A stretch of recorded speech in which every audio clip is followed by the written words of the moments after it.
සියලු දෙනාට සුබ සන්ධ්‍යාවක්. මම වෛද්‍ය කුමුල් දහනායක හෙළසුවේ දැනට විශ්වවිද්‍යාල සංවිධානයේ සභාපති විදියට ක්‍රියාත්මක වෙනවා. අපි මං හිතන්නේ මේ හෙළසුවේ මූලික හැඳින්වීම මං හිතන්නේ මම එකපාරක් මීට කලින් කරා. නමුත් මට අපේ වෛද්‍යවරු දන්නපු විදියට තවත් අලුත් පිරිසක් මේ සඳහා එකතු වෙමින් ඉන්නවා, එකතු වෙලා තියෙනවා. ඉතින් මං හිතන්නේ ඒ අයටත් නැවතත් මේක මතක් කිරීම හොඳයි කියන එක තමයි කාගේත් අදහස උනේ. ඒකින්ද සමහර අයට මේක කලින් අහලා තියෙන්න පුළුවන්. නමුත් අපි ඊටත් වැඩි ටිකක් සංක්ෂිප්තව මේ හැඳින්වීම කරලා අපි ඊළඟට අපේ දරුවෝ වෙනුවෙන්, අපේ වැඩිහිටියන් වෙනුවෙන් මේ වැඩ කොටස කරන්න, මේ හැඳින්වීම කරන්න අපි ඉදිරියට බලාපොරොත්තු වෙනවා. මුලින්ම අපි දන්නවා අපි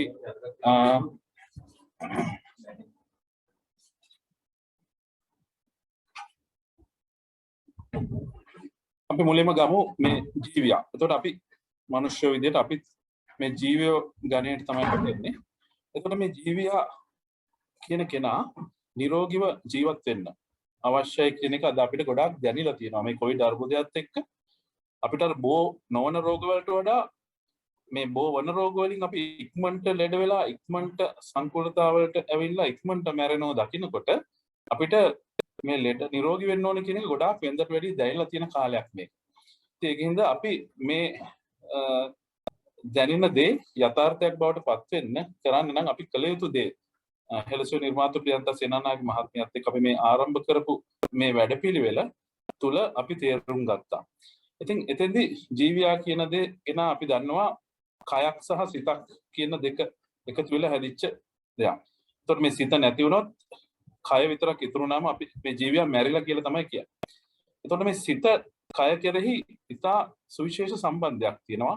ඒ කයෙහි ප්‍රාණය පවත්වාගෙන යන්න සිත වැදගත් වගේම ඒ කයෙහි නිරෝගීතාවය පවත්වාගෙන යන්නත් මේ සිත ඉතාම වැදගත් වෙනවා. එතකොට අපි ජීවියාගේ නිරෝගීභාවය වෙනුවෙන් අපි රූපය විතරක් එහෙම නැත්නම් රූපයකට කරන ඖෂධය හැමතිස්සෙම අපි හිතන්නේ කයට කරන ඖෂධයක් ගැන විතරයිනේ. අපි පිටරටින් ගේන්නේ කයට දෙන ඖෂධ විතරයි. හැබැයි සිතට දෙන ඖෂධ පිටරටින් ගේන්න විදියකුත් නැහැ. මේ සිතට දෙන ඖෂධෙත් ඉතාමත් වැදගත්. ඒ වගේම මේ ජීවියාගේ නිරෝගීතාවය වෙනුවෙන් අපි කයේ පෝෂණය ඉතාමත් වැදගත්. නිවැරදිව කය පෝෂණය වෙච්ච තැන තමයි මේ ජීවියා නිරෝගී වෙන්නේ. ඒ වගේම ජීවියාගේ නිරෝගී බව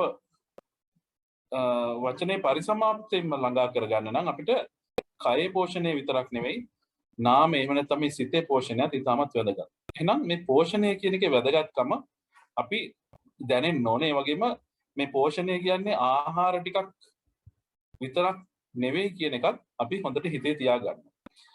ඉතින් අපි ගත්තොත් මේ රූපයේ පෝෂණය එහෙම නැත්නම් මේ කයේ පෝෂණයට වැදගත් ප්‍රධාන පදාර්ථ තුනක් තියෙනවා අපි දන්නවා. වාතය, ආහාර හා ජලය. ප්‍රධාන වශයෙන් ඔක්සිජන්, ආහාර හා ජලය. එතකොට මේ ත්‍රිත්වයේ ක්‍රියාකාරීත්වය, මේ ත්‍රිත්වයේ පිරිසිදුව අපේ ශරීර තුළට ඇතුල් වීම ඉතාමත් වැදගත්. ඉතින් අපි මේ ඔක්සිජන් සහ ජලය අපි ගැන කතා කරන එක චුට්ටකට පැත්තකින් තියලා අපි ආහාරය ගැන කතා කරමු. මොකද ඔක්සිජන් අපිට ඇති වෙන්න තියෙනවා වායු ගෝලේ. ඒ වගේම ජලයත් අපිට දැනට තියෙනවා. හැබැයි එතනත් ප්‍රශ්න ටිකක් තියෙනවා. හැබැයි අපි තුන් වේලට මේ බඩට දාගන්න ආහාර ටික ගැන විශේෂයෙන් අපි සැලකිලිමත් වෙන්න ඕන. ඒ ගැන අපි මේ සාකච්ඡා කරමු. ඉතින් ඇත්තටම මේ ගැන කතා කරන්න කලින් මම කැමතියි අපි අපේ ආහාරය, අපේ පෝෂණය ගැන කතා කරනකොට අපි හැමතිස්සෙම හිතන් ඉන්නවා අපේ පෝෂණය හොඳ වෙන්නේ අපි දියුණු වෙන තරමට කියලා. ඒ කියන්නේ අපේ ආර්ථික දියුණුව, එහෙම නැත්නම් අපේ තාක්ෂණික දියුණුව, එහෙම නැත්නම් අපේ සෞඛ්‍ය විද්‍යාව පැත්තෙන් දියුණුව, දැනුමෙන් දියුණුව, බලයෙන්, නිලයෙන් මේවා දියුණු වෙන තරමට අපි හිතනවා අපේ පෝෂණයත් දියුණු වෙනවා කියලා. නමුත් අපේ මේ ලෝකේ අපි යන දිශානතිය දිහා බලනකොට විශේෂයෙන්ම කොවිඩ් රැල්ලේ සිද්ධ වෙච්ච දේ දිහා බලනකොට අපි දකිනවා ලෝකයේ දියුණුම බලවත්ම රටවල් දැනුමෙන්, ආර්ථිකයෙන්, සෞඛ්‍ය පහසුකම් අතින් මේ හැමදේින්ම නිලයෙන්, බලයෙන් පවා ඉතා දියුණු රටවල් මේ කොවිඩ් අර්බුදය හැමේ දනන් ගසනකොට අපි දැක්ක කාරණේ තමයි මේ ඉතාමත් දියුණු රටවල් මේ කොවිඩ් අර්බුදය හමුවේ දුප්පත් ආසියාතික රටවල් වලටත් වඩා දැඩිසේ හානියට පත් වුණා.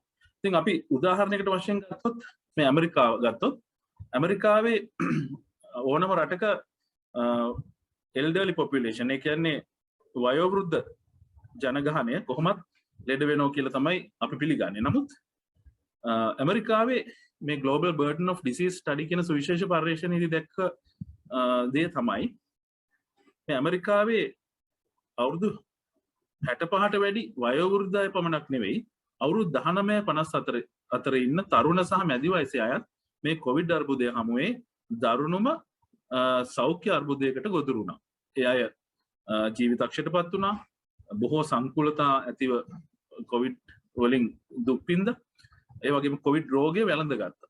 ඉතින් එතකොට මේ 19-54 අතර ඉන්න ඇමරිකාවේ ජනගහනය ගත්තොත් කෝටි 8ක්ම යම් රෝගී තත්ත්වයකින් පෙළීම තමයි මේකට හේතුව කියලා ඇමරිකාව මේ global burden of disease study එකේ දත්ත වලින් හොයාගත්තා.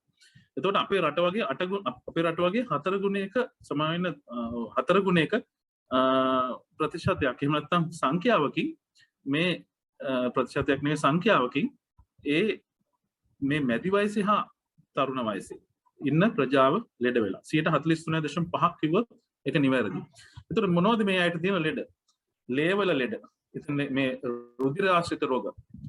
ඒ වගේම HIV වගේ ආසාදන. ඒ වගේම කාලානුරූප වකුගඩු අක්‍රිය වීම. ඒ වගේම ලියුකීමියා වගේ ලේවල පිළිකා, වසාපද්ධති පිළිකා. ඒ වගේම පෙනහළු රෝග, අක්මා රෝග, දියවැඩියාව, හෘද රෝග, ඒ වගේම මේ දුම්බීම නිසා ඇතිවන රෝග තත්ත්වයන්. කියන මේ සමස්ත රෝග තත්ත්වයන් වලින් මේ තරුණ හා මැදි වයසේ ප්‍රජාව 43.5ක් පෙළෙනවා. ඒකින්ද තමයි අද ඒ අයත් ලෙඩ වෙනවා කියලා කියන්නේ. ඒතකොට මේ සංඛ්‍යා දත්ත දිහා බැලුවම ලෝකේ වැඩිපුරම ලෙඩ ඉන්න රට ඇමරිකාව. හේතුව තමයි මේ ප්‍රතිශතයක් වශයෙන් ගත්තොත් තරුණ මැදි වයසේ දැන් සාමාන්‍යයෙන් 43.5ක් වගේ අගයක් අපි බලාපොරොත්තු වෙන්නේ වයෝවෘද්ධ ජනගහනයකට. හැබැයි මේ තරුණ මැදි වයසේ ජනගහනයත් මේ තරමට ලෙඩ වෙලා නම් අපිට උපකල්පනය කරන්න වෙනවා ඇමරිකාව ලෙඩුන්ගේ අතින් ඉතාමත් ඉහළ අගයක් ගන්න රටක් කියලා. ඒකින්ද තමයි ඒගොල්ලොන්ගේ මේ කොවිඩ් වල තියෙන කොවිඩ් මරණ සංඛ්‍යාවත් වැඩි වුණේ. ඒ වගේම දැන් ඒ වගේ දියුණු රටවල් නේ මුදලින් ධනයෙන් බලයෙන් ආඩ්‍ය වෙච්ච රටවල් එහෙම වෙනකොට අපිත් කොළඹ ප්‍රදාසන්න ප්‍රදේශයේ මෙට්‍රොපොලිටන් ඒරියා ගත්තොත් ඒ ප්‍රදේශයේ ජීවත් වෙන ලංකාවේ ඉන්න දියුණුම ඒ වගේම දැනුමෙන් ඒ කියන්නේ උගත්කමින් වැඩි මිල මුදල් වලින් වැඩි ආර්ථික ශක්තියෙන් වැඩි ඒ වගේම සෞඛ්‍ය පාසුකම් ඉක්මනින් ළඟා කරන්න පුළුවන් ජන ප්‍රජාව ගත්තොත් 2015 වසරේ දත්ත අනුව 60%කට ආසන්න ප්‍රමාණයක් දියවැඩියාව හැදුණු සහ දියවැඩියාව හැදමින් පවතින පිරිස. කියන්නේ දියවැඩියාව අවදානම සහිත පිරිස. එතකොට අපි දන්නවා දැනුම හෝ බලය හෝ එහෙම නැත්නම් සෞඛ්‍ය පාසුකම් තිබිච්ච බලයට අපි නිරෝගී වෙන්නේ නැහැ කියන එක. එහෙනම් මොකද්ද මේ නිරෝගීකමට අවශ්‍ය? මේ නිරෝගීකමට අවශ්‍ය දේ අපි මේ දැනුම තුලින් අපි ලබාගෙන නැහැ. ඒකට කොළඹ දිස්ත්‍රික්කයේ ගත්තොත් ස්ථූලතාවය කියන්නේ ඇඟ මහත් වෙලා රෝග සඳහා අවදානම් සාධක කියක් බවට පත්වෙච්ච මිනිස්සු ගත්තොත් 2000 ඉඳලා 2015 දක්වා වසර 15ක් තුළ 3 ගුණයකින් වැඩි වෙලා තියෙනවා. පිළිකා ගත්තොත් 2000 ඉඳලා 2012 දක්වා කාල පරිච්ඡේදය තුළ පිළිකා රෝගීන් 2 ගුණයක් බවට පත් වෙලා තියෙනවා. ඒතර අපි මේවා දිහා දැක්කම පේන්නේ ඉතා ශීඝ්‍රයෙන් වැඩි වෙන වක්‍රයක් විදිහට තමයි මේ ප්‍රස්ථාර හැම දෙකම අපිට පේන්නේ.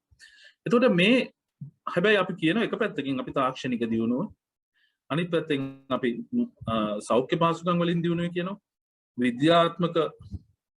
විද්‍යාත්මක පැත්තෙන් දියුණුව කියන මේ මොනවා කිව්වත් අවසානයේ අපේ නිරෝගීකම. ඒතර බුදුරජාණන් වහන්සේ ආරෝග්‍ය පරමාලාභා කියන කිව්වා අපිට පරම ලාභයේ විදිහට නිරෝගීකම උන්වහන්සේ හඳුන්වනකොට අපි අද ලාභයේ විදිහට සලකන්නේ ධනය, බලය, දැනුම, නිලය කියන එක තමයි ලාභයේ විදිහට සලකන්නේ. හැබැයි නිරෝගීකම අපෙන් ඈත් වෙලා. එහෙනම් ඇත්තටම අපේ ලාභයේ නිරෝගීකම කියන එක කොහොමද අපි ළඟා කරගන්නේ? ඒ කියන්නේ අපි සාකච්ඡා කළ යුතුයි. මේ අතරේ බොහොම නරක කාරණයක් මතු කරනවා ලෝක දියවැඩියා සංගමේ සභාපතිව. This is the first generation where children may die before their parents. දෙමාපියට කලින් ඔවුන්ගේ දරුවන් මිය යන පළමු පරම්පරාව. එතකොට මේ තත්වෙට මේ ලෝකෙපත් වෙන්නේ මේ දියුණුම රටක තියෙන දියවැඩියා සංගමේ ඉන්න දැනුමෙන් පරිපූර්ණ වෙච්ච නාය කියන මහාචාර්යවරයෙක් කියන කතාවක් නේ. ඒතර අපි දියුණු වුණාට අපේ දරුවන් අපිට කලින් නැති වෙනවා නම් මේ දියුණුව කියන්නේ මොකක්ද? ඒ වගේම දරුවන්ගේ ආබාධ ගැන සඳහන් කරනකොට උපත් ආබාධ ඉතා ශීඝ්‍රයෙන් වැඩි වෙනවා. දැන් මේ ඇස් නැති දරුවෝ, ඇස් කට නාහේ ඔක්කොම හාවෙච්ච දරුවෝ, ඒ වගේම නළල මැද එක හැක් විතරක් තියෙන දරුවෝ, ඇස් දෙක හාවෙච්ච දරුවෝ, අතපය හතරම නැති දරුවෝ ඉපදෙනවා. මූණු දෙකක් එක දරුවෝ ඉපදෙනවා. මොලේ වර්ධනය නොවි හිස කුඩා වෙච්ච දරුවෝ ඉපදෙනවා. ඉතින් මේ මන්දබුද්ධික දරුවන්ගේ උත්පත්තියක් මේ තියෙන්නේ. ඒතකොට මේ වගේ ගොඩාක් උපත් ආබාධ ඉතාම ශීඝ්‍රයෙන් වැඩි වෙනවා. දියුණු රටවල් වල මේක ඉතාමත් ඉහළයි. ඒ වගේම දරුවන්ගේ රෝග ශීඝ්‍රයෙන් වැඩි වෙනවා ඇමරිකානු ප්‍රමුඛ රටවල් වල.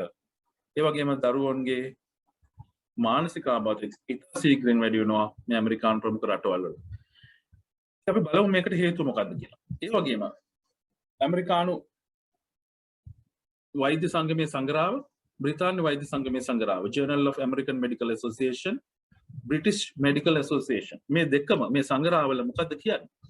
මරණ වලට තුන්වන ප්‍රධාන හේතුව වත්මන් ප්‍රතිකාර. Drug induced iatrogenic disorders, the third leading cause of death. මොකද්ද මේ කියන්නේ? හෘද රෝග සහ පිළිකා ළඟට වැඩිපුරම මරණයටපත් වෙන්නේ. මරණයටපත් වෙන හේතු වන්නේ මේ වත්මන් ප්‍රතිකාර වලට අදාළ රෝග තත්ත්වයන්. මොකද මේ ප්‍රතිකාර වලට අදාළ රෝග තත්ත්වයන් කියන්නේ එක්කෝ මේ ඖෂධවල අතුරු ප්‍රතිඵල, නැත්නම් මේ ඖෂධවල නරක අන්තර් ක්‍රියාවන්. දැන් ඖෂධ 25000ක් මේ වෙනකොට ලෝකෙ නිෂ්පාදනය කරලා තියෙනවා. ඒතර මේ ඖෂධ අතර අන්තර් ක්‍රියා ගැන තාම අධ්‍යයනය කරලා නැහැ. එක එක ඖෂධ වෙනම අධ්‍යයනය කරලා තිබුණත් යම් මට්ටමක ඖෂධ අතර අන්තර් ක්‍රියා ගැන අධ්‍යයනය කරලා නැහැ. ඒ වගේම මේ ඖෂධ දීමේදී ඒ අයට ඇති වෙන අසාත්මිකතාව වගේ දේවල් මේ ඔක්කොම ගත්තට පස්සේ අපි දන්නවා මේ ප්‍රධාන සංග්‍රහ මේ ඖෂධ අධිකාරිය ඔබවන රටවල්ම කියනවා මේ ඖෂධ නිසාම අපි මැරෙනවා කියලා. ඉතින් ඒ වගේම මෙන්න මේ සමස්ත රෝග සමූහයටම අපි මේ හෙළසුවේ විදියට දායකත්වයේ සපයන්නේ පටන් ගන්නෙ 2010 වසරේ. 2010 වසරේ අපි දකිනවා අප හෙළසුවේ වර්තමාන හෙළසුවේ නිර්මාතෘ ප්‍රියන්ත සේනානායක මහත්මිය දකිනවා මේ වකුගඩු රෝග ලංකාවේ මේ ඉතිහාසයේ කවදාවත් නොමැතිව ගොවි ප්‍රජාවට, ඒ කියන්නේ අපේ කෘෂිකාර්මික ප්‍රජාව කියන්නේ ඉතිහාසයේ නිරෝගීමත්ම ප්‍රජාව. ඒ ඉතිහාසයේ මේ නිරෝගීමත්ම ප්‍රජාව 1990 සිට දරුණු වකුගඩු රෝගයකින් පෙළුණා. හැබැයි හේතුව හොයාගන්න බැරි වුණා.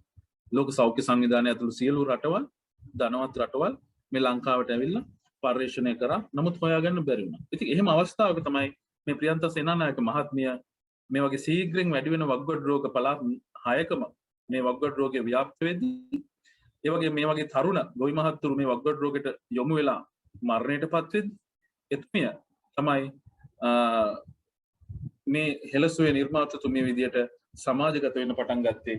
එතුමිය ඉගෙන ගත්ත හෙළ නිලවේදකමේ දැනුම සමාජගත කරන්න. එතකොට එතුමිය ජපානයේ කියුෂු විශ්වවිද්‍යාලයේ දර්ශනවේදී උපාධිය දක්වා දර්ශනපති උපාධිය දක්වා අධ්‍යාපනය ලැබලා අවසානයේ සියල්ල අතහැරලා දාලා මේ ලංකාවට ඇවිල්ලා එතුමියගේ අධ්‍යාත්මික ශක්තිය, භාවනාවෙන් ගත්ත අධ්‍යාත්මික ශක්තිය වගේ බෝධිසත්ව ගුණෝපේත ගෞරවනීය ස්වාමීන් වහන්සේලා එක්ක එකතු වෙලා ගත්ත අධ්‍යාත්මික ශක්තිය භාවනාවේ ප්‍රතිඵලයක් විදියට සම්‍යද්දෘෂ්ටික දේවරුන්ගේ සම්බන්ධතාවයක් තුළින් ඒ බිහි කරගත්ත දැනුම් පද්ධතිය තුළින් බිහි කරපු හෙළ නිලවේදකම තාක්ෂණය තුළින් මේ වකුගඩු රෝගයට අවශ්‍ය හේතුව හොයාගන්න පුළුවන් වුණා.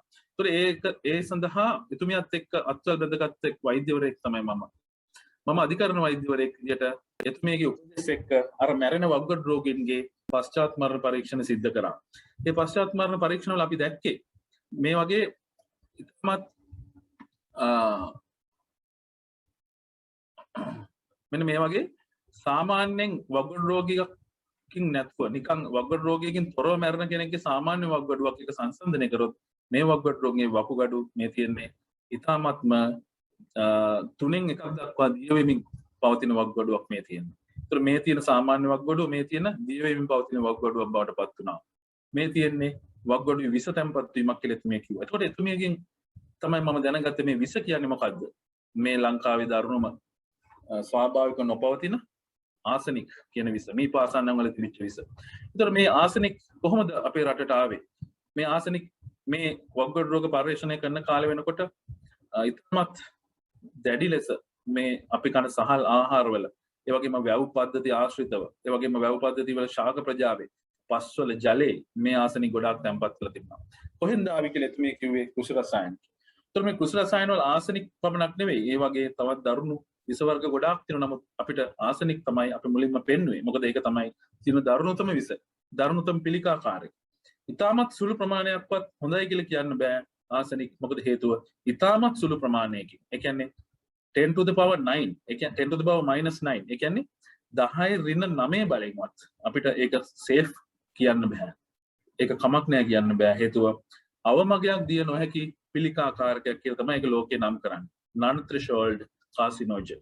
එතකොට අන්න ඒ මට්ටමේ පිළිකාකාරක තමයි අද අපේ කුඹුරු වලට අපේ ගොවි මහත්තුරුන් ඉහින්නේ. අපේ ගොවි මහත්තුරුන්ට උපදෙස් දෙන්නේ ඒවා ඉහින්නේ. ආනයනය කරන්නේ ඒ වගේ දරුණු කෘෂි රසායන.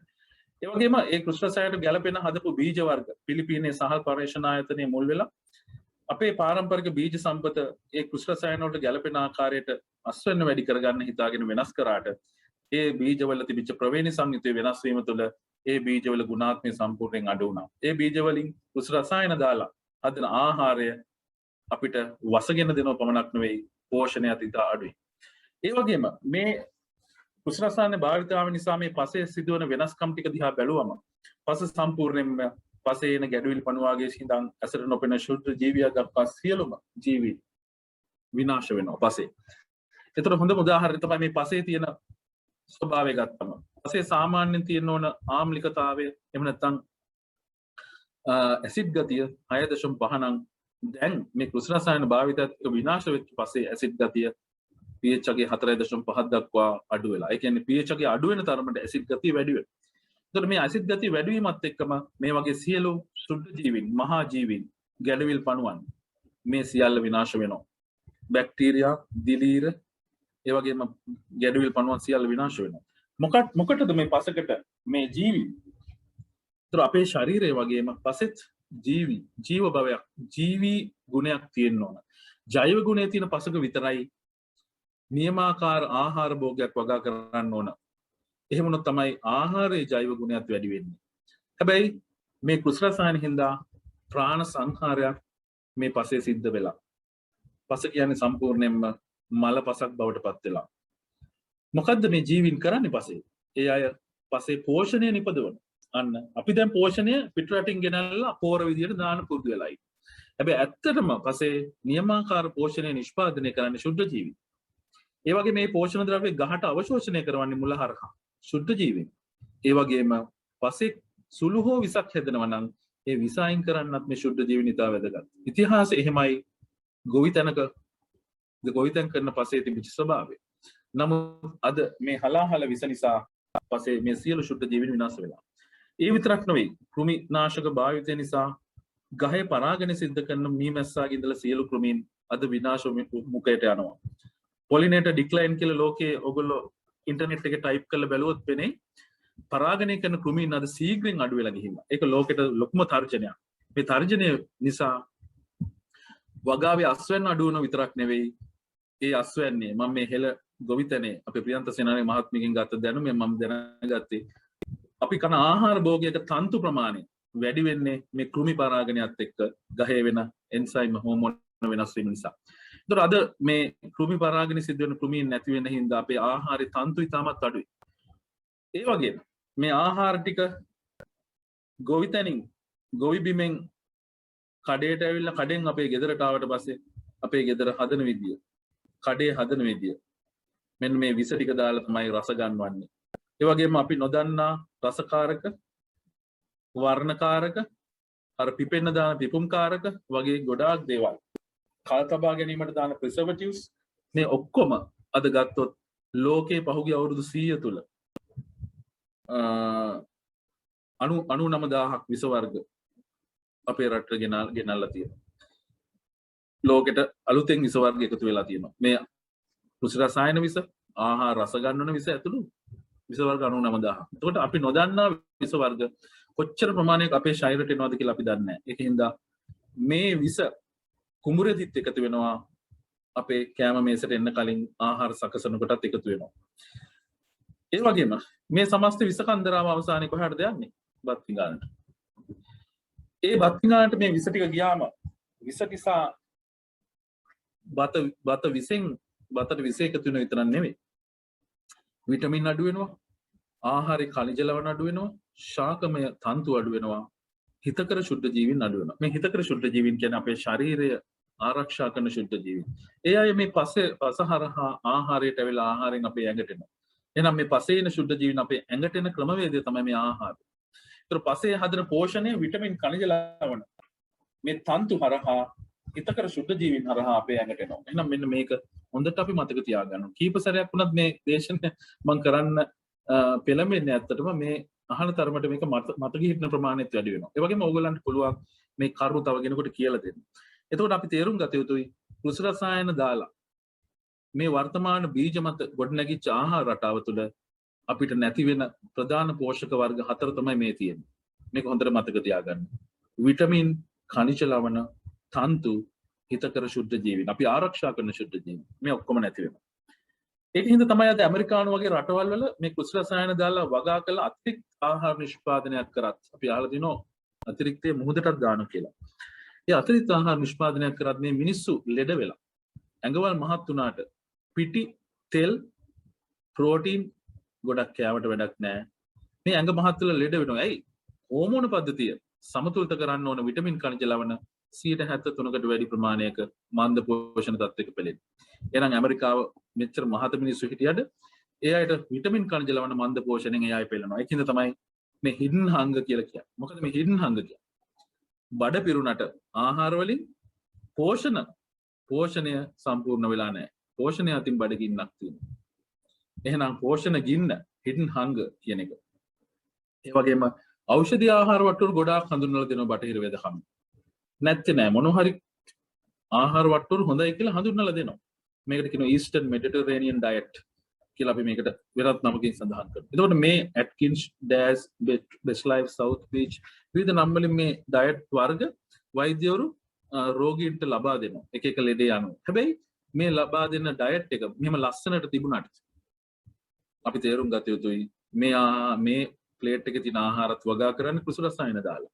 වර්තමාන බීජ මත තමයි රඳා පවතින්නේ. ඒකින්ද මේ ආහාරයේ තියෙන විටමින් khනිජ ලවණ උණතාවය 78%ක්. ඒ වගේ මේ සත්ව ආහාර ටික කොච්චර දුරට අපිට අගුණ වෙනවද කියලා අපි ඉස්සරහට කතා කරමු. මේ වස ටික අවසානයේ අපේ ඇඟට ඇවිල්ලා එකතු වෙන කොහෙද? මෙන්න මේ අක්මාව කියන අවයව. මොකද මේ අක්මාව කියන අවයවයටම එකතු වෙන්නේ? මොකද අපේ ශරීරයට ඇතුල් වන සියලුම ආහාර බඩවැලින් උරා ගත්තට පස්සේ මේද සුළු කොටසක් කැරෙන්නට සියලුම ආහාර පෝෂණ මේ අක්මාව හරහා තමයි ගමන් කරන්නේ. ඒ මොකටද? අක්මාවෙන් තමයි මේ ආහාරයේ තියෙන අනවශ්‍ය කොටස් ඉවත් කරන්නේ. එහෙනම් අර යාකෘතික ප්‍රතිහාරි පද්ධතිය කියලා සමහරට විද්‍යාව කරපු සයන්ස් කරපු අය දන්නවා ඇති. එහෙම නැත්නම් වෛද්‍යවරු සම්බන්ධ වෙනවා දන්නවා ඇති. එතකොට මේ ආහාර මාර්ගයේ මේ ආහාර අපි ගන්න මේ ආහාර උරා ගත්තට පස්සේ අක්මාව හරහා යනකොට අක්මාව මොකද කරන්නේ? ඒ ආහාර වල තියෙන විස ටික අයින් කරනවා. විස බීජ අයින් කරනවා. ඒ ආහාර වල තියෙන පෝෂණය සමතුලිත කරලා දෙනවා. තෙල් වැඩිපුර තියෙනම් තෙල් ටික අඩු කරනවා. සීනි වැඩිපුර තියෙනම් සීනි ටික අඩු කරනවා. ඒ වගේම පෝෂණය මදි නම් අක්මාවේ තැම්පත් වෙලා තියෙන පෝෂණය ඒ ආහාරයට එකතු කරනවා. ඒ ලේවල්ට එකතු කරනවා. ඉතින් මේ වගේ කාර්යයන් ගොඩාක් මේ අක්මාව වෙනවා. ඒ වගේම විස බීජ මේවත් එක්ක ඒ විස බීජ හරණයක් කරනවා. එහෙනම් විස බීජ හරණය පෝෂණ සමතුලිතතාව ඒ වගේම අපේ ශරීරයේ හෝමෝන සහ එන්සයිම් සමතුලිතතාව කියන මේ සියල්ල රඳා පවතින්නේ මේ අක්මාවේ ක්‍රියාකාරීත්වය මත. ඒතර මේ පේන්නේ හොඳ රතු පාට අක්මාව, නිරෝගී අක්මාව. කිලෝ 1.2ක් විතර බරයි. අපේ ඇඟේ තියෙන බරම අවයවය කියලා තමයි කියන්නේ. ඒ බර වෙන්නේ අර කාර්යභාරය ගොඩක් වැඩි එයාට තියෙන. එයා තමයි මේ ශරීරයේ විස අයින් කරන, විස බීජ අයින් කරන ආරක්ෂක පද්ධතිය වගේ එකක්. එතකොට ආරක්ෂක සේනා මූලස්ථානය කියලා මේකට කියන්න පුළුවන්. හැබැයි මේ නිරෝගී වක්ගඩුවක් අද හොයාගන්න හරි අමාරුයි. පීකුදු කියලා අපි සත්තුන්ගේ කන්නේ මෙන්න මේ අක්මාව සමාන වක්ගඩුනේ අක්මාව. එතකොට මේ අක්මාව අද බොහෝ අයගේ මෙන්න මේ විදියයි. මේ විදිහට ඉන්න අක්මාව බොහෝ අයගේ මේ විදියට ලා පාට වෙලා කහ පාට වෙලා ඉදිමිලා තියෙනවා. ඉදිමෙන්නේ මේ තෙල් තැම්පත් වෙලා. ඒතර අක්මාවට රෝගයක් හැදෙනකොට අක්මාව ඉස්සෙල්ලම කරන්නේ මේ තෙල් තැම්පත් කරගන්නවා එයා. මොකද එයා මේ පෝෂණය ගැන ගොඩාක් තෙල් එහෙම ගොඩාක් නිෂ්පාදනය කරන අවයවය. එයාට මේවා හරියට ක්‍රියාත්මක වෙන්න බැරි වෙලා මේ වස නිසා එයා වසෙන්ම නැසෙන්න පටන් ගන්නවා. එහෙනම් නසා ගන්න බැරි වස කන්දරාවක් අද අපි පරිභෝජනය කරනවා කියන එකට හොඳම උදාහරණ තමයි මේ දැන් ඉන්න 60%ක 70 වගේ මේ අක්මාව මේ විදිහට ඩැමේජ් වෙනවා. බඩේ ස්කෑන් එකක් කරොත් grade 1 fatty liver, grade 2 fatty liver, grade 3 fatty liver, grade 4 fatty liver කියලා කියනවා. එතකොට මේ fatty liver ගණන් ගන්නෙත් නැති මට්ටමට තියෙනවා. මොකද මේක ගණන් ගන්න නෑ නෙවෙයි. මේක ගැන වැඩි කතා කරන්නේ නෑ. කතා කරොත් අහනවා මේකට මොකද්ද තියෙන ප්‍රතිකාරය කියලා. ඉතින් වෙස්ටර්න් මෙඩිසින් වල ප්‍රතිකාරයක් නැහැ fatty liver වලට. මේක grade 1 2 3 4 ගිහලා එතනින් එහාට ආසාදන තත්ත්වයටපත් වෙලා හෙපටයිටිස් වෙනවා. එතනින් එහාට සිරෝසිස් බවට පත් වෙනවා. එහෙනම් මේ fatty liver කියන එක අද අපි අමතක කරාට මේක ඉතාමත්ම අපේ ශරීරයට අහිතකර රෝගී තත්ත්වයක්. මේ නිසා අපේ විස හරණය නැති වෙනවා. විස බීජ හරණය නැති වෙලා ප්‍රතිශක්තිය දුර්වල වෙනවා. ඒ වගේම පෝෂණ අසමතුලිතතාවය ඇති වෙනවා. ඒ වගේම හෝමෝන එන්සයිම ක්‍රියාකාරීත්වයන් දුර්වල වෙනවා. මේ කියන්නේ ඒ අක්මාවේ ක්‍රියාකාරීත්වයන් සහ අක්මාවේ තියෙන කාර්යභාරය. මේ ඔක්කොම දුර්වල වෙනවා. අවසානයේ මොකද්ද වෙන්නේ? මේ නිසාම අද මේ කියන බෝවන රෝග බෝ නොවන රෝග අපිට හැදෙන්න කටයුතු සැලැස්සෙනවා. හන්දි අමාරු වේවා, ඇදුම පීනස වේවා, වඳ බව, ලිංගික හෝමෝන වෙනස් වීම නේ. අද පිරිමි දරුවෝ, ගැහැණු දරුවෝ වගේ කට්ටිය ඉන්නවා. ගැහැණු දරුවෝ පිරිමි අය වගේ කට්ටිය ඉන්නවා. මේ හෝමෝන වෙනස් වීම අසමතුලිතතාවය. දියවැඩියා වගේ හෝමෝන ඍජුව හෝමෝන ආශ්‍රිත රෝග, කොලෙස්ටරෝල් තත්ත්වය වගේ මේ heart attack හැදෙන්න අවශ්‍ය රෝගී තත්ත්ව, මොළයේ රුධිර කැටි ගැහි ඇතිවීම, ස්ථූලතාවය වගේ රෝගී තත්ත්ව, සිරෝසිස් අක්මාව සම්පූර්ණයෙන්ම සිරෝසිස් තත්ත්වයටපත් වෙනවා. පිළිකා රෝග, ඒ විතරක් නෙවෙයි මානසික රෝග, මන්ද බුද්ධිය සහ මනෝ වික්ෂිප්ත භාවය, මේ ඔටිසම් කියන රෝගී තත්ත්වය මේකත් එක්ක අත්වල බැඳගත්තු රෝගී තත්ත්වය. එහෙනම් මේ අක්මාව ඩැමේජ් වීම තුළ, අක්මාව අක්‍රිය වීම තුළ, හානි වීම තුළ මේ විස නිසා අපිට අවසානයේ ඉතුරු වෙන්නේ මේ රෝග ටික. ඒ වගේම අපි අර ශුද්ධ ජීවීන් ගැන කතා කරා. අපේ අත්‍යවශ්‍ය ශුද්ධ ජීවීන් අපි ආරක්ෂා කරන ශුද්ධ ජීවීන් කෝටියක් ඉන්නවා කියලා තමයි වෛද්‍ය බටකොඩ මහත්මයා තමයි මේ ගැන විශේෂයෙන් අධ්‍යයනය කරේ. කෝටියක්. ඒ කියන්නේ 10 14 බලයක් ශුද්ධ ජීවීන් අපේ ශරීරයේ අපේ ආහාර මාර්ගය ඇතුළු අවයව වල ඉන්න ඕන. ඉඳීම අත්‍යවශ්‍යයි. ඇයි මොකටද? මේ ශුද්ධ ජීවීන් අපිට ආහාරයෙන් ගන්න බැරි විටමින් වර්ග නිෂ්පාදනය කරන විටමින් B, විටමින් K වගේ. ඒ වගේම අපේ ඇඟේ තැනුම් මේකක වන මේ ඇමයිනෝ අම්ල, අත්‍යවශ්‍ය ඇමයිනෝ අම්ල මේ ශරීරය තුළ නිෂ්පාදනය කරන මෙන්න මේ වගේ ශුද්ධ ජීවි. ඒතර ශුද්ධ ජීවින්ට පුළුවන් අපිට කරන්න බැරි දේවල් කරන්න. මොකද අපිට හදාගන්න බැරි විටමින් වර්ග, අපිට ආහාරයෙන්වත් ගන්න බැරි විටමින් වර්ග, ඇමයිනෝ අම්ල වර්ග ඒගොල්ලෝ හදන. ඒකින්ද අපේ ක්‍රියාකාරීත්වය ඉතාමත් වැදගත් මේ ශුද්ධ ජීවි. තවත් අනිත් එක තමයි ශුද්ධ ජීවින්ට පුළුවන් මේ පෝෂණය අවශෝෂණය කරවන්නත්. ඒකත් ඉතා වැදගත්. ඒ වගේම මේ ශුද්ධ ජීවීන් අපේ ශරීරයේ ඉන්නකොට, අපි රැකගන්න ශුද්ධ ජීවීන් අපේ ශරීරයේ ඉන්නකොට අපිව හානි කරන ශුද්ධ ජීවීන්ට එන්න දෙන්නේ නැහැ ඒගොල්ලෝ. අර ට්‍රිපල් ෆෝසස් වගේ. එතකොට මේ ආරක්ෂා කරන අපි මේ ශුද්ධ ජීවීන්. මේ ඉන්නේ ලෙඩ රෝග වලින් ආරක්ෂා කරන ලෙඩ රෝග වලින් අපිව හානි කරන ශුද්ධ ජීවීන්ගෙන් අපිව ආරක්ෂා කරන්න මේ හිතකර ශුද්ධ ජීවීන් ක්‍රියාත්මක කරන. මේක තමයි ප්‍රතිශක්තිය කියන්නේ. මහ දෙයක් නෙවෙයි. එතකොට ප්‍රතිශක්තියේ පුරෝගාමී එක විදිහට තමයි ආත්මාව ක්‍රියා කරන්නේ. අද ඒක නැති වෙලා එහෙනම් මේ ශුද්ධ ජීවීන් ටික අපේ ප්‍රතිශක්තියට ඉතාම වැදගත්. ඒ වගේම ඊගෙන තියෙනවා පාරම්පරික වසවිස නොයදා වගා කළ හොඳ ශාකමය ආහාර ගන්න අයගේ ආහාර මාර්ගයේ හිතකර ශුද්ධ ජීවීන්කින් අපි ආරක්ෂා කරන ශුද්ධ ජීවීන්.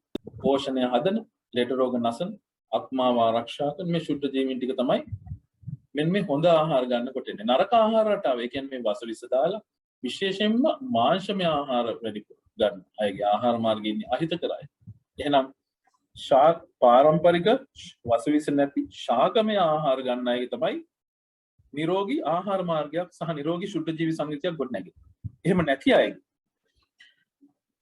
මාංශ අධිකව ගන්නව නම් ඒ වගේ මාංශ මූලික ආහාර රටාවන් වසවිස ගහපු ආහාර රටාවන් පාරම්පරික නොවන මේ වර්තමාන අර වෙනස් කරපු බීජ ක්‍රමයෙන් වෙනස් කරපු බීජ මත ගොඩනැගිච්ච ආහාර රටාවන් පරිභෝජනය කරන අයගේ එන්නේ අහිතකර ශුද්ධ ජීවි. එහෙනම් මෙන්න මේක හොඳට මතක තියාගන්න ඕනේ. එතකොට අපි මේ මනුෂ්‍ය කය කියන්නේ දැන් මේ ශුද්ධ ජීවීන් කෝටි කෝටිය ගන්නකොට අපේ ශරීරයේ තියෙන සෛල වගේ 10 ගුණයක් එතන. කියන අපේ ශරීරයේ සෛල වගේ 10 ගුණයක් බැක්ටීරියා වගේ ශුද්ධ ජීවීන් අපේ ශරීරයේ ඉන්නවා. ඒ කියන්නේ මේ ශරීරයේ අපිට වඩා තියෙන්නේ මේ බැක්ටීරියා. අපේ සෛල වලට වඩා තියෙන්නේ බැක්ටීරියා මේ ශුද්ධ ජීවි සෛල. එහෙනම් ඇත්තට මේ ශරීර අපේද? නැහැ. අපි හිතනවා අපිට තනියෙන් ජීවත් වෙන්න පුළුවන් කියලා. නමුත් මේ අපිව නිරෝගී කරන්න මේ වගේ අපේ සෛල වගේ 10 ගුණයක ශුද්ධ ජීවීන් අපේ ශරීරෙ හිටිය යුතුයි.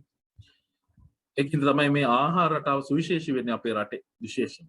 ඒතර ආහාර ජීර්ණය කරලා ඒ ජීර්ණය කරපු පෝෂණ අවශෝෂණය කරලා ඒ ලොකු කාර්යභාරයක් ශුද්ධ ජීවීන් කරනවා. ඒ වගේ මේ අය නිපදවන විටමින් ටික අපිට ඉතා වැදගත්.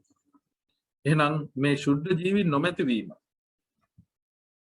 මේ වසවිස සහිත ආහාර රටාව පාරම්පරික ආහාර රටාවෙන් ඈත් වෙලා මේ නවීන බීජ මත ආහාර රටාව ගොඩනගෙනකොට මේ මන්ද පෝෂණ තත්ත්වය අපි ළඟට ළඟා. එතකොට මේ මන්ද පෝෂණය ගැන අපි දෙවරක් හිතනවා. අපි හිතන්නේ මන්ද පෝෂණය කියන්නේ අර කෙට්ටු දරුවෝ.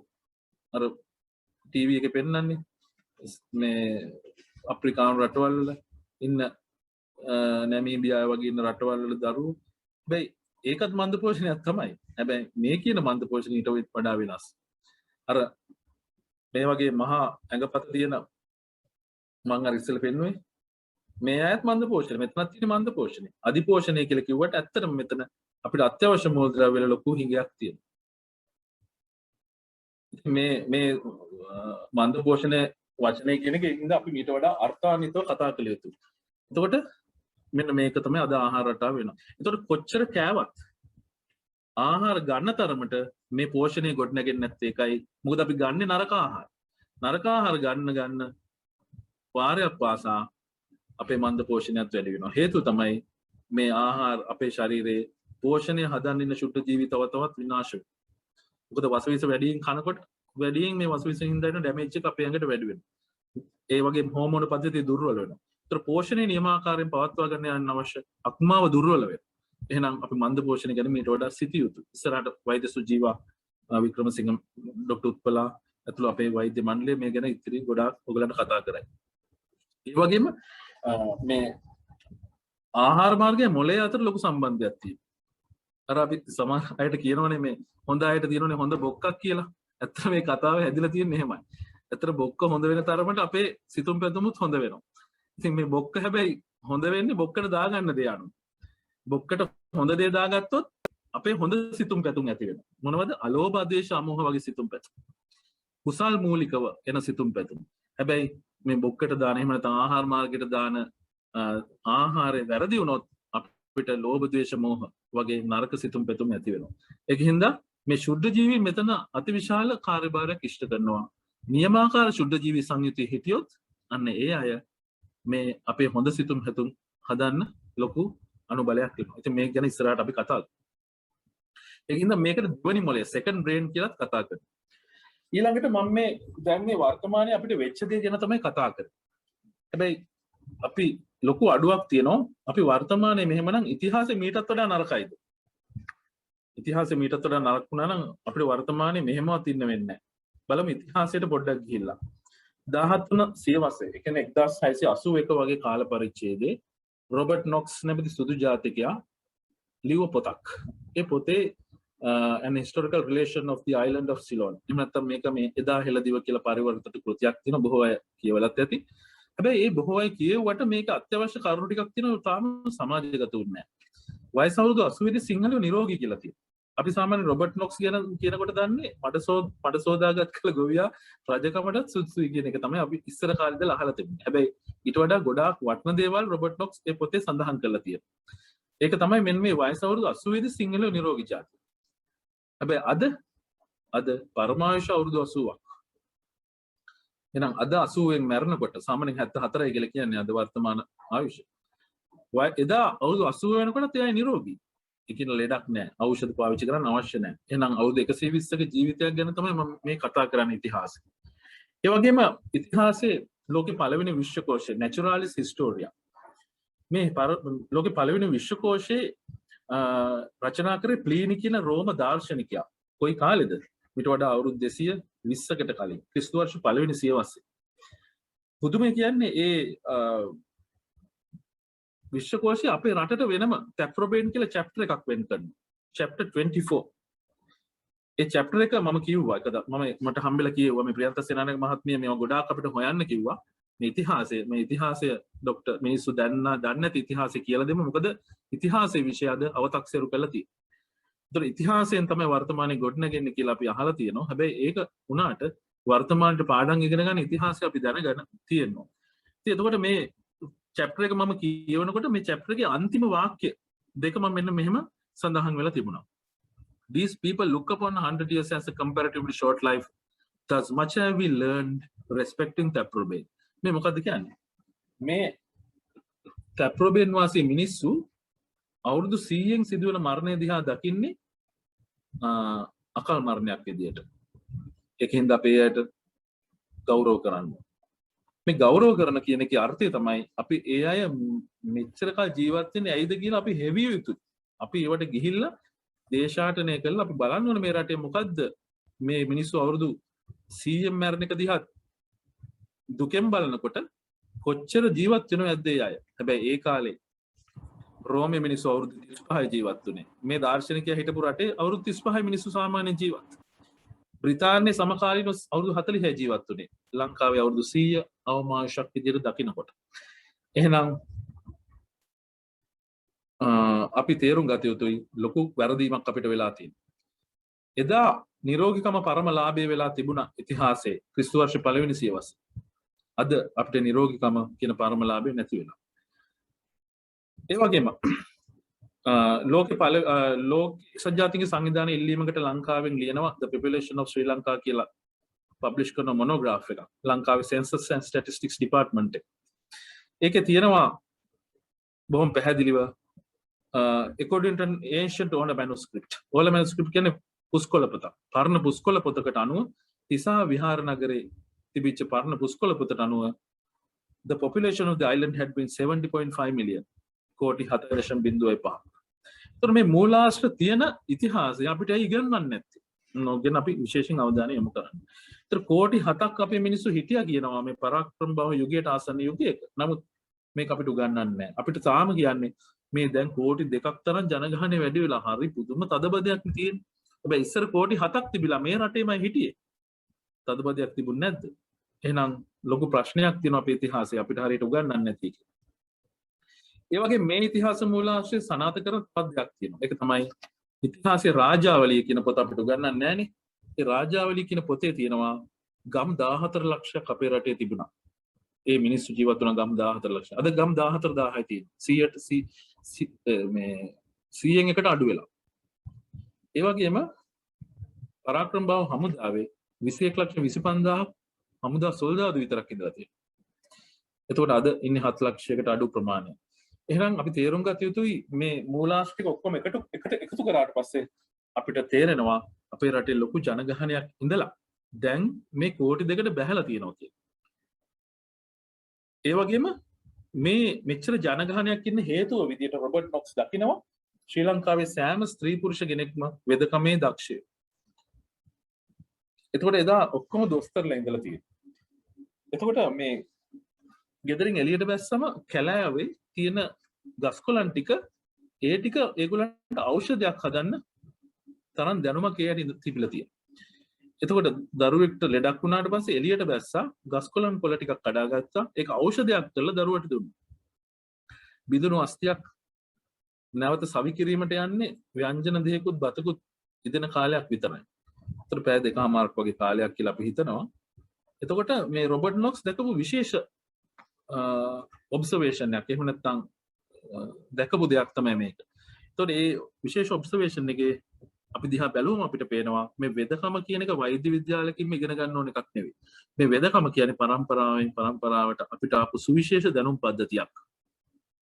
ඒතර මේක අපි හෙළ නිල වෙදකම තුල ඉගෙන ගන්නේ මෛත්‍රිය මත පදනම් වෙච්ච දෙයක්. මෛත්‍රිය අපේ හිතේ වැඩෙනකොට තව කෙනෙක් සුවපත් කරන්න ඕන දැනුම අපිට එනවා විතරක් නෙවෙයි. ඒ සුවපත් කරන්න අවශ්‍ය ඖෂධය අපේ හිතට එනවා. ඒක හරි පුදුමයි. මේ අපි මේ ස්වභාව ධර්මයත් එක්ක අපි කොච්චර බද්ධ වෙනවද කියන කාරණේ මත තමයි මේක තීරණය වෙන්නේ. ඒකින්ද මේ කොන්ක්‍රීට් ලෝකවල ඉඳගෙන ඉන්ටර්නෙට් එක විතරක් බල බල ඉන්න අයට අපිට මේක වර්ධනය වෙනවා කියලා හිතන්න බෑ. ඉතින් මමත් ඇත්තටම ප්‍රියන්ත සේනානායක මහත්මියත් එක්ක මේ ගස්කොලන් ටික එක්ක මේ භාවනා කළා හිත ටිකක් ඉස්සරහට ගියන ගමන් මේ ගස්කොලන් වල වටිනකම තේරුම් ගන්නකොට එතුමිය කිව්වා දැන් මටත් වෙදකම ඉගෙන ගන්න පුළුවන් කියලා. ඉතින් මමත් යම් මට්ටමක වෙදකම ඉගෙන ගත්තා. අවුරුදු 8ක් විතර හෙළ නිල වෙදකමත් ඉගෙන ගත්තා. ඉතින් අපේ වෛද්‍යවරු බොහෝ අය දැන් මේ හෙළ නිල වෙදකම ඉගෙන ගන්නවා අපේ හෙළසුවේට සම්බන්ධ. ඉතින් මම කියන්නේ මේක මේ වෛද්‍යවරයෙකුටම කරන්න අවශ්‍ය දෙයක් නෙවෙයි. මේක ඕනම කෙනෙකුට හිතේ මෛත්‍රිය ආදී ගුණධර්ම දියුණු කරමින් හිත තැම්පත් කරගන්න පුළුවන් නම් ඒ හිත සමාධිගත කරන්න පුළුවන් නම් මේ ස්වභාව දහමත් එක්ක අපිට සුවපත් වෙන කලාව අපේ සිතට අවබෝධ වෙනවා. ඒක හරි පුදුම දෙයක්. ඒක අපි අත්දැකීම් ඉස්සරහට. ඉතින් මේ එදා මිනිස්සු මේ අවුරුදු 120ක් ආයු විඳින්න කාපු ಜಾති මොනවද? පොඩි වීඩියෝ එකක් තියෙනවා අපි බලමු. මේ හාල් වර්ග ටික හොඳට බලන්න. මේ තියෙන V මඩ තවාලු තියෙන V. මේව බුද්ධ භෝග කියලා තමයි එදා මිනිස්සු හැඳින්වුවේ. ඒ වගේම මේ තියෙන්නේ කහවණු. මේක සුදු හාලක්. මේ සැරේ අපි වගා කරා මේ සහල්. ඒ වගේම කළු හීනටි. කියන්නේ එදා ඉතිහාසයේ සර්ප විස නසන්න පාවිච්චි කරපු ඉතා සුවිශේෂ සහල් වර්ගයක්. මේවා අහලා ඇති සමහර විට. හැබැයි මේවා ඉතින් වටිනකම අපි තේරුම් ගන්නවා. ඒ වගේම ක්‍රන්ත ඇඹිලියල් ඉතාමත් වැදගත් පරණ සහල් වර්ගයක්. බොහොම ලස්සනයි. මලකඩවි ඉතාමත් දුර්ලභ සුවිශේෂ සහල් වර්ගයක්. පච්ච පෙරුමාල් කියන්නේ විස නසන්න පුළුවන් ප්‍රතිඔක්සිකාරක ගුණ වැඩි සහල් වර්ගයක්. කහමාල සුදු සහල් වර්ගයක්. ඉතාමත් රස. කුරුළු තුඩ අහලා ඇති.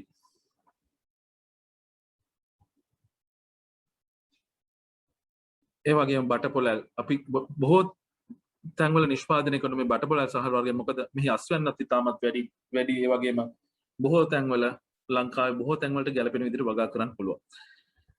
ඒ වගේම දසගුණ භෝග කියලා ඉතිහාසයේ සඳහන් වෙනවා. පහුගිය දවසේ වෙබ්සයිට් එකකත් මේවා දක්වලා තිබුණා. ඉතින් කොහොම වුණත් මේ දසගුණ භෝග කියලා අපි එදා කාවේ බත් විතරක් නෙවෙයි ධාන්‍ය වර්ග බොහෝමයක් තිබුණා. එතකොට අපි බලමු මේ දසගුණ භෝග. මේ තියෙන කුදර. කුදර කියන්නේ වකුගඩු රෝග වලට ඉතාමත් හොඳ සහ ධාන්‍ය වර්ගයක්.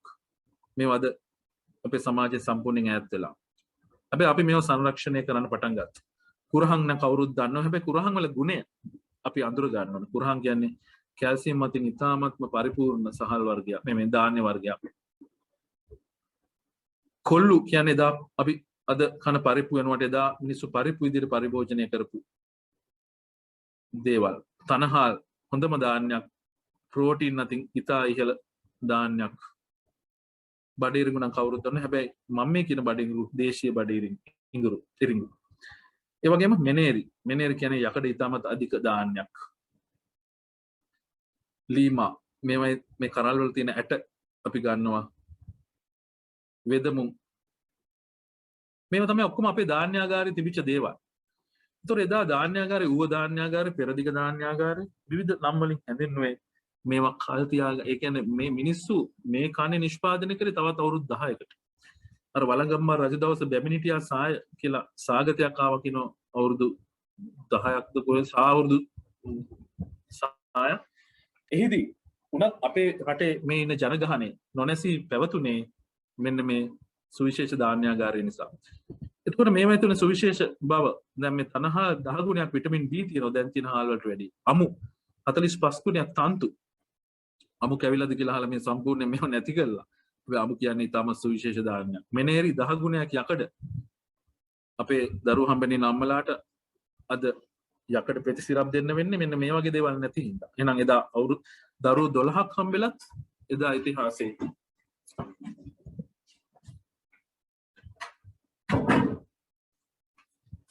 දරුවෝ 10 12 හම්බෙලත් අපේ අම්මලාට එදා ඉතිහාසයේ යකඩ පෙති යකඩ සිරප් දෙන්න ඕනු නැත්තේ මෙන්න මේ වගේ මෙනේරි වගේ දාන්න තිබුණා. දැන් හාල් වගේ 10 ගුණයක් යකඩ.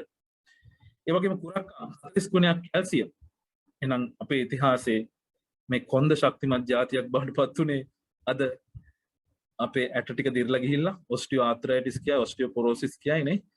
අවුරුදු අද නම් 20 වෙනකොටත් දැන් අදත් මම ලෙඩ්ඩු බැලුවා. අද මට ආවා අවුරුදු 20 30 ආර්ත්‍රයිටිස් තියෙන ලෙඩ්ඩු. ඉතින් මෙන්න මේ තියෙන ප්‍රශ්නේ. කියන්නේ මේ අස්ථි ඔක්කොම දුර්වල වෙනවා. එහෙනම් ගෙදර ඉඳන් මෙන්න මේ ටික හොඳට මතක තියාගන්න. මේ පාරම්පරික ධාන්‍ය සහ සහල් වල තියෙන සුවිශේෂ ගුණ තමයි ඒවා ප්‍රෝටීන් ඉතා වැඩි. යකඩ සහ අනිකුත් ಖನಿජ ලවණ ඉතා වැඩි. විස නසන ගුණ තියෙනවා. දීවැඩියා නිවාරණ ගුණ, පිළිකා නාශක ගුණ, ප්‍රතිප්‍රදාහ ගුණ කියන්නේ අපේ ප්‍රතිශක්තිය ඉහළ නංවන ගුණ. එහෙනම් මේ සියලු ගුණ ටික නැති වෙනා මේ ධාන්‍යත් එක්කම.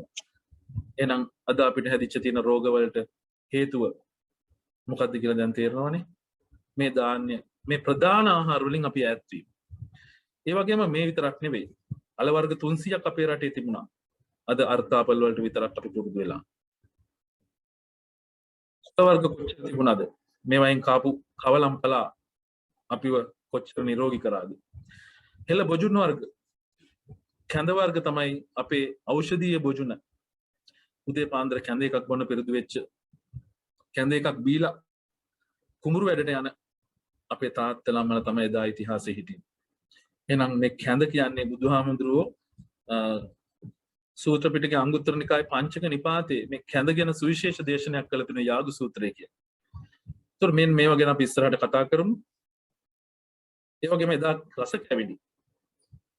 අද නම් දීවැඩියාව නිසා රස කැවිලි කන්න බෑනේ අපිට. හැබැයි එදා රස කැවිලි කාලා දීවැඩියාව හැදුන්නේ නැහැ.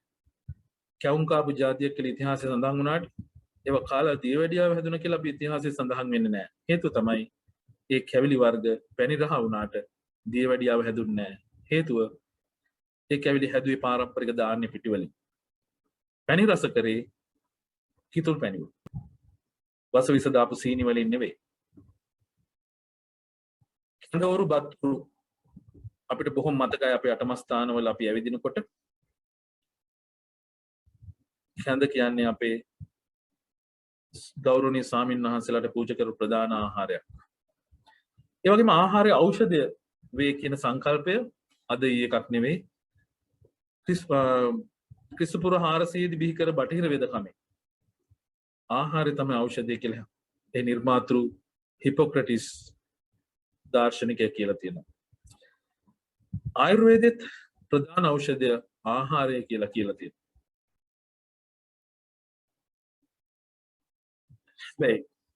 මේ ඖෂධය අපේ රටෙන් නැති කරේ කොහොමද? රොබර්ට් බ්‍රවුන්රික් කියන ආණ්ඩුකාරයා අපේ ඌව ධාන්‍යාගාරය ගැන බොහොම නරකට දැක්කා. ඉරිසියාවෙන් බැලුවා. ද්වේෂයෙන් තමයි ඒ දිහා බැලුවේ. මොකද මේ ඌව ධාන්‍යාගාරයේ හින්දා අපේ රටේ යුද්ධයක් කරන්න බෑ.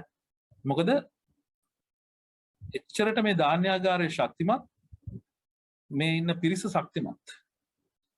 ඒකෙන් හින්දා ඒගොල්ලෝ බැලුවා මේ ධාන්‍යාගාරය විනාශ කරන්න. ඒකෙන් තමයි රොබර්ට් බ්‍රවුන්රික් ලියපු ලිපියක් ත්‍රි සිංහල ඉඩම් අහිමි වෙන කියන පොතේ ලියපු ලිපියක් කෑල්ලක් තමයි මේ තියෙන්නේ. ඒක සිංහලයට පරිවර්තනය කරාම පේන්නේ. එයාට ඌව වෙල්ලස්ස දකින්නකොට ඒක වනෝද්‍යානයක් වගේ තමයි පේන්නේ. ඒ හැම තැනම ගොවිතැන් කළා. පළතුරු ගස් වලින් පිරීලා. ඒ විතරක් නෙවෙයි මේ ධාන්‍යාගාරයේ නිපද වෙන වී වලින් මුළු රටම ස්වයංපෝෂිත කළා. ඉන්දියාවටත් හාල් සපයන්න පුළුවන්. එහෙනම් මේ ඌව වෙල්ලස්සෙන් පමණක් මේ රට ස්වයංපෝෂිත කළා ඉන්දියාවත් ස්වයංපෝෂිත කරන්න පුළුවන් මට්ටමක් තිබුණා කියලා තමයි කියන්නේ. ඉතින් මේක දිහා අගය කරා නෙවෙයි. මේක දිහා බැලුවේ අපිට මේක තමයි තියෙන ලොකුම තර්ජනය. එහෙනම් මොකද්ද කරේ? වෙල්ලස්ස කැරැල්ල තුලින් ඒක විනාශ කළා මොකද්ද කරේ? සියලු වාරි මාර්ග විනාශ කරා. මේ වනෝද්‍යානයේ කියන මේ ගස්කොළන් ටික විනාශ කරා. ඒ විතරක් නෙවෙයි මේ ගොවිතැන වෙදකම වාරි තාක්ෂණයේ ගෘහ නිර්මාණ ශිල්පය දන්න සියලු වැඩිහිටියෝ 18 වැඩි සියලු වැඩිහිටියෝ මරණයට පත් කළා. දැන් තේරුණාද කෝටි 7 කෝටි 2.2ට බැහැලා තියන්නේ ඇයි කියලා. සමස්ත වැඩිහිටි පරපුර මරණයට පත් කළා. එහෙනම් එදා මේ ඌව පලාතෙම ඉන්න වැඩිහිටියෝ ටික මරණයට පත් කළා. ඊට කලින් කාලිංග මාග මේව මරණයට පත් කළා. එහෙනම් මේ කෝටි 5ක් අද මේ යුද්ධ නිසා තමයි මැරුණේ. ඒ කියන්නේ වෙනත් ජාතීන්ගේ ආක්‍රමණ හින්දා මැරුණා. එහෙම නැතුව ලෙඩ වෙලා නෙවෙයි. දැන් තමයි අපි ලෙඩ වෙලා මැරෙන්නේ. එහෙනම් අපේ නිරෝගීකම අපිට නැති වුණා. ඒතර අපේ නිරෝගීකම කියන පරම ලාභය අද අපිට නැහැ. මේ chart එකේ මේ ටේබල් එකේ අන්තිම කෑල්ල අපි බැලුවොත් එදා අපේ කැලෑව ඖෂධාගාරයක් වුණාට අද රුපියල් බිලියන 120ක් යනවා ඖෂධ ටික විතරක් ගෙන්නන්න. අද අපිට නිරෝගීකම පරම ලාභයක් එදා තිබුණාට අද අපේ රෝගී බව ඖෂධ සමාගම් වලට තමයි පරම ලාභයක් බවට පත් වෙලා තියෙන්නේ. ඉතින් එතකොට මෙන්න මේ තැනක තමයි අද අපි ඉන්නේ. ඒකින්ද මේ හෙළසුවේ විදිහට අපේ ප්‍රධානතම මෙහෙයුම තමයි වසවිසෙන්තර පාරම්පරික ආහාර වර්ග ටික මිනිස්සුන්ට ලබලා දී. වසවිසෙන්තර පාරම්පරික පාන වර්ග ටික මිනිස්සුන්ට දෙන්න ඕන. දේශීය ඖෂධ පාරම්පරික ඖෂධ වර්ග ටික මිනිස්සු අතර ප්‍රචලිත කරන්න ඕන. ඒ හැමදේම කරන්න වගේම ආධ්‍යාත්මය තිසරණ සහිත පංචශීලයේ සමාදන් වීමේ ඉඳලා භාවනා කරලා පිරිත් කියලා පින් අනුමෝදන් කිරීම දක්වා තෙරුවන් ගුණ සිහි කිරීම ඇතුළු අපි සිද්ධ කිරීම තමයි අපේ ආධ්‍යාත්මයේ පදනම. මෙන්න මේ ආධ්‍යාත්මික පදනම ගොඩනගන්න අපි හෙළසුවේ ගොඩාක් මහන්සි වෙනවා. ඒ වගේම ඒ හා බැඳිච්ච ගොවිතැන අපිට කිසිසේත්ම අමතක කරන්න බෑ. ඒතර වසවිසෙන්තර ගොවිතැන ඉතාමත් අවශ්‍යයි. එතන මේ හෙළසුවේ මෙන්න මේ මෙහෙයුම් පහම දියත් කරනවා. එතකොට මේ ගොවිතැනින් තමයි අපි වැඩ පිළිවෙල ආරම්භ කරේ. අපි වසවිස නැති ගොවිතැනට ඖෂධ කියලා අපි හදුවා. රසායනික පොහොර හෝ කාබනික පොහොර නෙවෙයි. වර්ධව වටහා ගන්න එපා. මෙහි පලිබෝධනාශක කෘමිනාශක මොනවත් නැහැ. කොම්පෝස්ට් පොහොර, දියර පොහොර, ගැඩවිලි දියර මොනවත් නැහැ. මෙතන තියෙන්නේ තනිකර සිංහල ඖෂධයක්. ඒතර ඒ ඖෂධය අපේ පහළ තියෙන කොළ වලින් අපි යොදා ගන්නවා. ඒ වගේම යාල විල්පත් වෙන සත්තුන්ගේ බෙටි ටිකක් අපිට ගන්න වෙනවා. අර නැචරල් හැබිටැට් එකේ ඉන්න ඕගනිසම්ස්. ඒ කියන්නේ අර ස්වාභාවික පරිසරවල වල ඉන්න සත්තුන්ගේ බෙටි වල තමයි හොඳ ශුද්ධ ජීවි වර්ග ඉන්නේ. ඒතර ඒ අය මේ පොළව සුවපත් කරන්න අවශ්‍ය හින්දා පොළවේ ශුද්ධ ජීවීන් ටික නැවත රිප්ලේස් කරන්න ඕනේ හින්දා ඒ ප්‍රතිස්ථාපනය කරන්න ඕනේ හින්දා අපි මේ ගොවිතැනට ඖෂධ නිර්මාණය කරා. ඉතින් රුපියල් 30000ක් සාමාන්‍යයෙන් කෘෂි රසායන සහ කාබනික පොහොර වලට යන ගොවිතැන රුපියල් 3780. ඒ කියන්නේ 4000කට අඩුවෙන් කරන්න පුළුවන් තිරසාර ගොවිතැනක් තමයි අපි හඳුන්වන්නේ. මොකද අපේ රටේ ගොවිතැන් ක්‍රමයක් බිහි කරාට පස්සේ ඒකට යන වියදම ඉතාමත් අඩුයි. නමුත් මේ විදේශ වලින් මේ පොහොර අර පසේ සුද්ධ ජීවීන් හදන්න ඕන පොහොර ටිකක් පිටරටින් ගෙනල්ලා දාන්න ගියොත් ඒ පසේ තියෙන ප්‍රතිශක්තිය පිටින් ගෙනල්ලා කෘෂි රසායන යොදලා සත්ව හානිය එහෙම නැත්නම් වල් හානි කරන්න ගියොත් අපිට යන වියදම ඉතාමත් වැඩි. හැබැයි නියමාකාරයෙන් පසේ ජීව ගුණය රැකෙනවා නම් කෘමි පරාගණය නියමාකාරයෙන් සිද්ධ වෙනවා නම් අපිට අඩු මුදලකින් මේ සිංහල ඖෂධයෙන් මේක කරගන්න පුළුවන්. ඉස්සරහට අපි මේ ගොවිතැන ගැන කතා කරමු. ඒ වගේ මේ පාරම්පරික සහල් ටික අපි වැව්වා. වවලා ඒවයින් ඖෂධී කැඳ හැදුවා. මේ කැඳවල තියෙන විශේෂත්වය තමයි වර්තමානයේ මේ විස ටික අයින් කරගන්න පුළුවන් හැකියාව. ඒතොර ඉස්සර කැඳ වලටත් වැඩිය විෂ අයින් කිරීමේ හැකියාවක් තියෙන කැඳ හදන්න ඕනේ. හින්දා තමයි කැඳ වටවල් 5ක් හදන්න උනේ. මේවයි වර්ග 80ක් විතර දාලා. ඒතර මේ කැඳ වර්ග ටික අපි කාර්මික තාක්ෂණ ආයතනයේ පෝෂණ විශ්ලේෂණයට ලක් කරා. මොකද විද්‍යාත්මකව මේක දැකිය යුතු හින්දා. ඉතින් මේ කැඳවල තියෙන සහල් කුළුබඩු වර්ග, දේශීය කුළුබඩු වර්ග, පලා කොළ වර්ග, ධාන්‍ය වර්ග වල මිශ්‍රණයක්. එතකොට ආහාර අපිට නැති වෙච්ච ආහාර විවිධත්වය සහ පෝෂණ විවිධත්වය මේ තුල තියෙන වගේ පාරම්පරික සහල් ධාන්‍ය වල තියෙන අපි කතා කරපු සුවිශේෂ ගුණ, ප්‍රතිප්‍රදාහ ගුණ, ප්‍රතිශක්ති ජනක ගුණ, විටමින් කනිජ ලවණ, තන්තු, ශුද්ධ පෝෂක, විෂායින් කිරීමේ ගුණ මේ සියල්ල එකතු වෙලා. ඒවත් එක් මේවයි විෂායින් කරන ගුණය 250කින් විතර වැඩි වෙනවා. සාමාන්‍ය හාල් කනවට වඩා 90 ගුණයේ සිට 250 ගුණයකින් මේ විසායින් කිරීමේ ගුණය මේ කැඳක් කරහා අපිට ලබා ගන්න පුළුවන් තාක්ෂණය අපිට හෙළසුවේ තුලින් ලැබුණ මේ හෙළ නිල වෙදකම තුල. ඒ වගේම අත්තික කියන පානේ අපි හඳුන්වලා දුන්නා. ඇත්තට මේවා මේ කෙනෙකුට හිතන්න පුළුවන් බිස්නස් ප්‍රොමෝෂන් කියලා එහෙම හිතුවත් ප්‍රශ්නයක් නැහැ. හැබැයි අපි මේ රටේ ධාර්මික වෙළඳාමක් ප්‍රතිස්ථාපනය කළ යුතු වුණා. මොකද හේතුව මේවා වගා කරන ගොවීන්ගේ අස්වැන්න සමාජගත කරලා ඒ අය ඒ ගොවීන් ඒ දුගී දුප්පත් ගොවීන් ටික වග්ගඩ රෝග හැදිලා මැරෙන ගොවීන් ටික යප්පන්න අපිට ක්‍රමවේදයක් සකස් කරන්න වුණා. ඒ වගේම ඒ දේවල් සමාජගත කරලා සමාජයේ මිනිස්සු නිරෝගී කරගන්නත් උනා. ඒකින්ද අපිට අවශ්‍ය වුණා වෙළඳ යාන්ත්‍රණයක් හදන්න. අපි වෛද්‍යවරු විදියට අදටත් මේ ස්වේච්ඡාවෙන් මේ දේ සිද්ධ කරාට අපිට මේ අය යප්පන්න වෙළඳ යාන්ත්‍රණයක් සකස් කරන්න සිද්ධ වුණා. මේ දැනුවත් කිරීම මේ වැඩසටහන ටික ක්‍රියාත්මක කරන්න අවශ්‍ය මුදල් ටිකත් අපිට අපිම සම්පාදනය කරගන්න අපිට අවශ්‍ය වුණා. ඒකින්ද අපි මේ කැඳ ටිකත් හදලා සමාජගත කරා, අලෙවි කරා. ඒ වගේම අත්තික පානය, අත්තික කුඹුක් නෙල්ලි පොල්පලා රණවරා සියඹලා බෙලි එරමුසු වගේ වර්ග ගොඩකින් හැදෙන්නේ හේතුව තමයි තේ කෝපි කියන්නේ අපිට නොගැලපෙන පාන වර්ග. මම බොහෝ විට කියලා ඇති මං හිතන්නේ සුද්ධෝ අපිට මේක කියලා දුන්නේ අපිට බොන්න නෙවෙයි. ඇත්තට මේ අය මෙහෙ වගා කරන්න ගෙනාවට. හැබැයි ඒ අය සීතල රටවල ඇඟේ රස්නය ආරක්ෂා කරගන්න බීපු මේ තේ කෝපි වගේ පාන වර්ග මේ රස්නේ රටක දාඩිය මුගුරු දාගෙන අපි බොන එක කොච්චර අනුවණකමක්ද කියලා මට තේරෙනවා. හේතුව තමයි මේ තේ කෝපි වලින් කරන්නේ අපේ ඇඟේ රස්නේ තව තවත් ආරක්ෂා කරගන්න.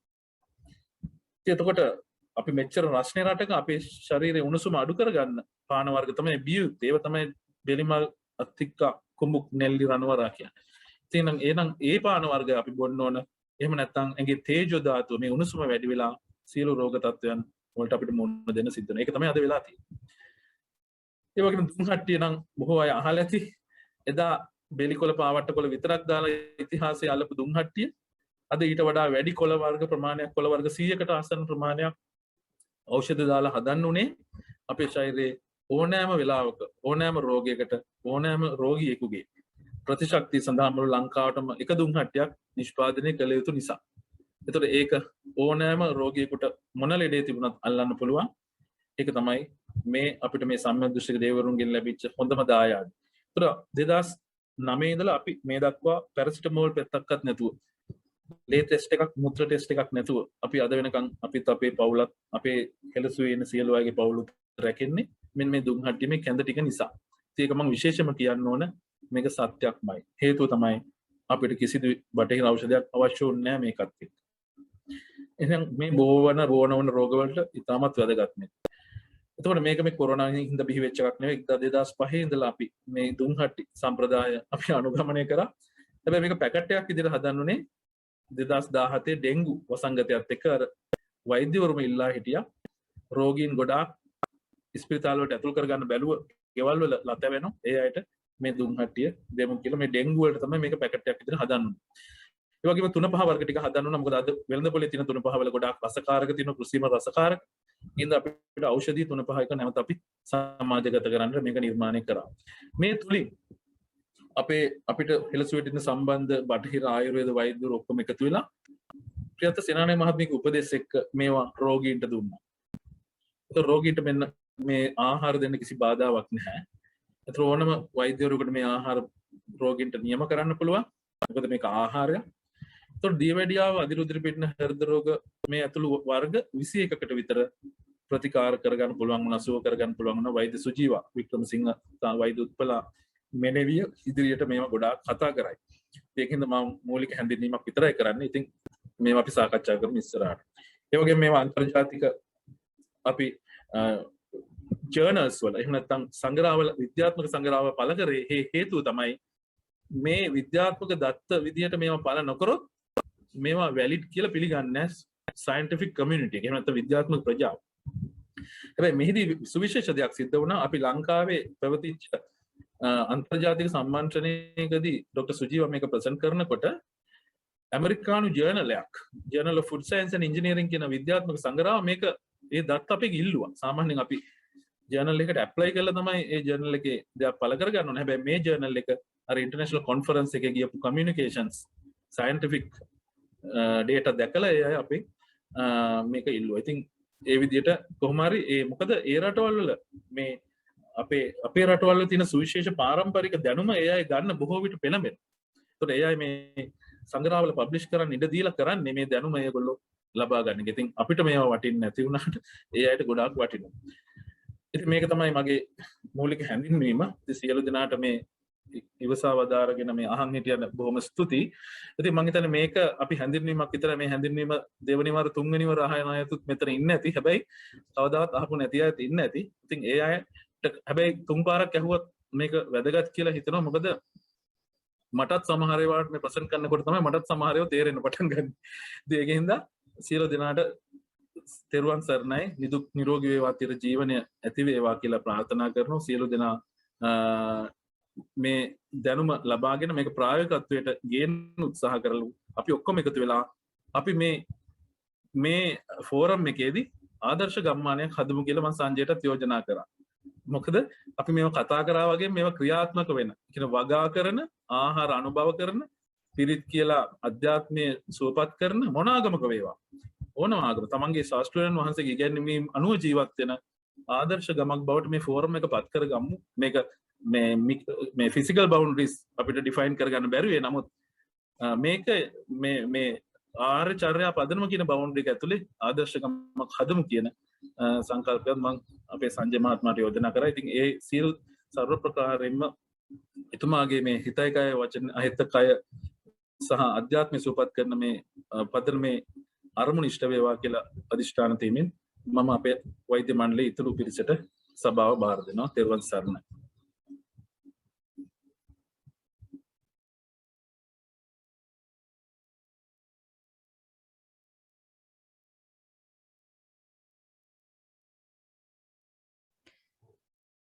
සියලු දෙනාටම ආයුබෝවන්. ඩොක්ටර් දහනායක මූලික වශයෙන් හැඳින්වීමක් කරා. ඇයි හෙළසුවක් නිර්මාණය කරන්න ප්‍රියන්ත සේනානායක මහත්මියට සිද්ධ වුණේ.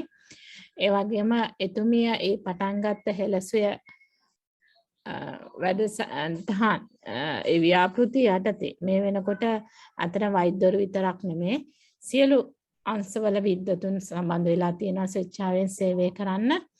අපි ඍෂිනයන සංවිධානය එතුමියගේ උපදෙස් එක්ක හැදුවා. අපි බලාපොරොත්තු වෙනවා එක් දිස්ත්‍රික්ක මට්ටමින් ඒ වගේම වෘත්තීය මට්ටම් වලින් මේ ඍෂිනයන සංවිධානය ව්‍යාප්ත කරන්න.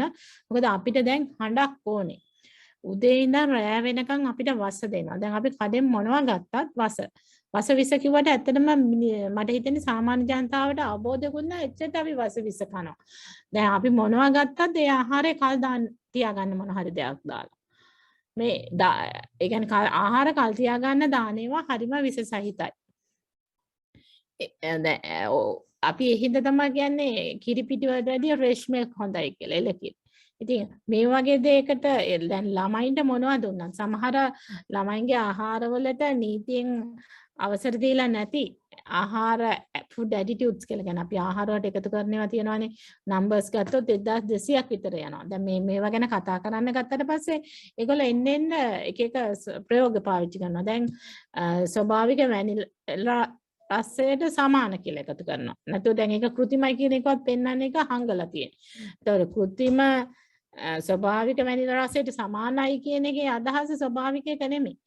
අන්න එහෙම හැංගීම් කරනවා. දැන් මේවට විරුද්ධව මම කියන්නේ දැන් කෘමිනා රසායනික පෝර වලට මතයක් දැන් පාරම්පරික වී වගා කරේ හෙළසුවේ එළියට බහැලා ඒක වගා කරන්න ගත්තට පස්සේනේ ඊළඟට මේ වසවිස නැති ගොවිතැන ව්‍යාප්ත කරනකොට දැන් ඕන් වසවිස නැති වගාව ගැන කතා කරනවා. ඒ වුණාට ඒක අද තාම ටිකෙන් ටික තමයි සමාජගත වෙන්නේ. ඒ වගේම මේ ආහාරය අපි දරුවෝ ගැනම කතා කරමුකෝ අපි. අපි සෑහෙන කාලයක් ජීවත් වෙලානේ. අද අපි ලෙඩ වෙලා තියෙන්නේ. දැන් පෝර ප්‍රශ්නේ විසඳුනොත් ඒක තව ඉස්සරහට විසඳෙන්න ඕනේ. එතකොට පාරම්පරික ආහාරය එන්න ඕනේ. මොකද අපේ ජාන වලට ගැලපෙන්නේ අපේ රටේ හැදෙන අපේ මුතුන් මිත්තු කාපුදී. අපේ ජාන වෙනස් වෙලා නැහැ මේ බටහිර ආහාර ටික කන්න. එතනයි ගැටලුව තියෙන්නේ. එතකොට අපේ ජාන වලට ගැලපෙන ආහාරයකට අපි යන්න ඕනේ. එතකොට අපේ දරුවන්ට කුසට ආපු දවසේ ඉඳන් වහ කන්න සිද්ධ වෙලා තියෙනවා මේ රටේ තියෙන තත්ත්වෙත් එක්ක. මම දැන් රෝහලේ වැඩ කරන හින්දා දන්නවා ගර්භණී අම්මලාට පුදුම විදියට දිය වැදියා. දැන් මම දරුවෝ 4 දෙනෙක් වැදුවා මගේ සීනි බැලුවෙත් නැහැ ඒ කාලේ. දැන් පොඩි මෙක්කෙනා තාම 6 වසරේ. ලොකු කාලයක් නෑ මේ වෙනස් වීම. අද වෙනකොට 3 පාරක් සීනි බලන. එච්චට දියවැඩියා බහුල වෙලා දෙන මෙයා. මොකද කන්න බෑ කියන එකත් එක්ක අම්මලා ගොඩක් නරක දේවල් වලට යොමු වෙනවා. මොකද රූපවාහිනිය සහ දැනීම් වලින් ප්‍රචලිත කරන්නේ නරක දේ හොඳයි කියන ආකල්පයක් ඇති වෙන විදිහට. අර බොරුව එක කියන්න ඇත්ත වෙනා වගේ කතාවකුත් තියෙනවනේ. ඉතින් දැන් මේවට විරුද්ධව හඬක් එන්න ඕනේ සමාජයේ. සමාජය කියන්නේ අපි පාරිභෝගික විදිහට මේවා ප්‍රතික්ෂේප කරන්න ඕනේ. පාරිභෝගික විදිහට හොඳ දේ ඉල්ලන්න ඕනේ. එතකොට තමයි දැන් පාරම්පරික හාල් වගා කරන්න අරගත්තා. පෝර නැතුව දැන් ඒගොල්ලෝ වගා කරන්න උත්සාහ කරනවා. අඩුමතරම ලේබල් එකක් ගහන්න උත්සාහ කරනවා මේක වසවිස නැහැ කියලා.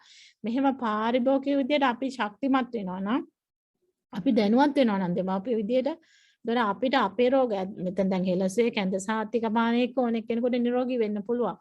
මේ මම දැක්කේ මාස දෙකක් කැඳ යත්තිකයි හරියට ගත්තා නම් 90%කටම ලෙඩ බේත් නතර කරන්න පුළුවන්. මේක මාෆියාවක්. ඉස්සෙල්ලාම පෝර සහ ඒ ටිකේ වල ලෙඩ හදනවා. ඊට පස්සේ ඖෂධ ටික එවනවා. ඊට පස්සේ අවශ්‍ය නම් MRI CT මැෂින් ටිකත් එවනවා. ඉතින් ලෙඩා මැරෙන්නේ toy බේත් ටික බීබීමයි. එක ලෙඩකින් තව බන්න ඖෂධකින් තව ලෙඩක් හැදෙනවා. දැන් ඇටවාස්ටටින් හොඳම උදාහරණය.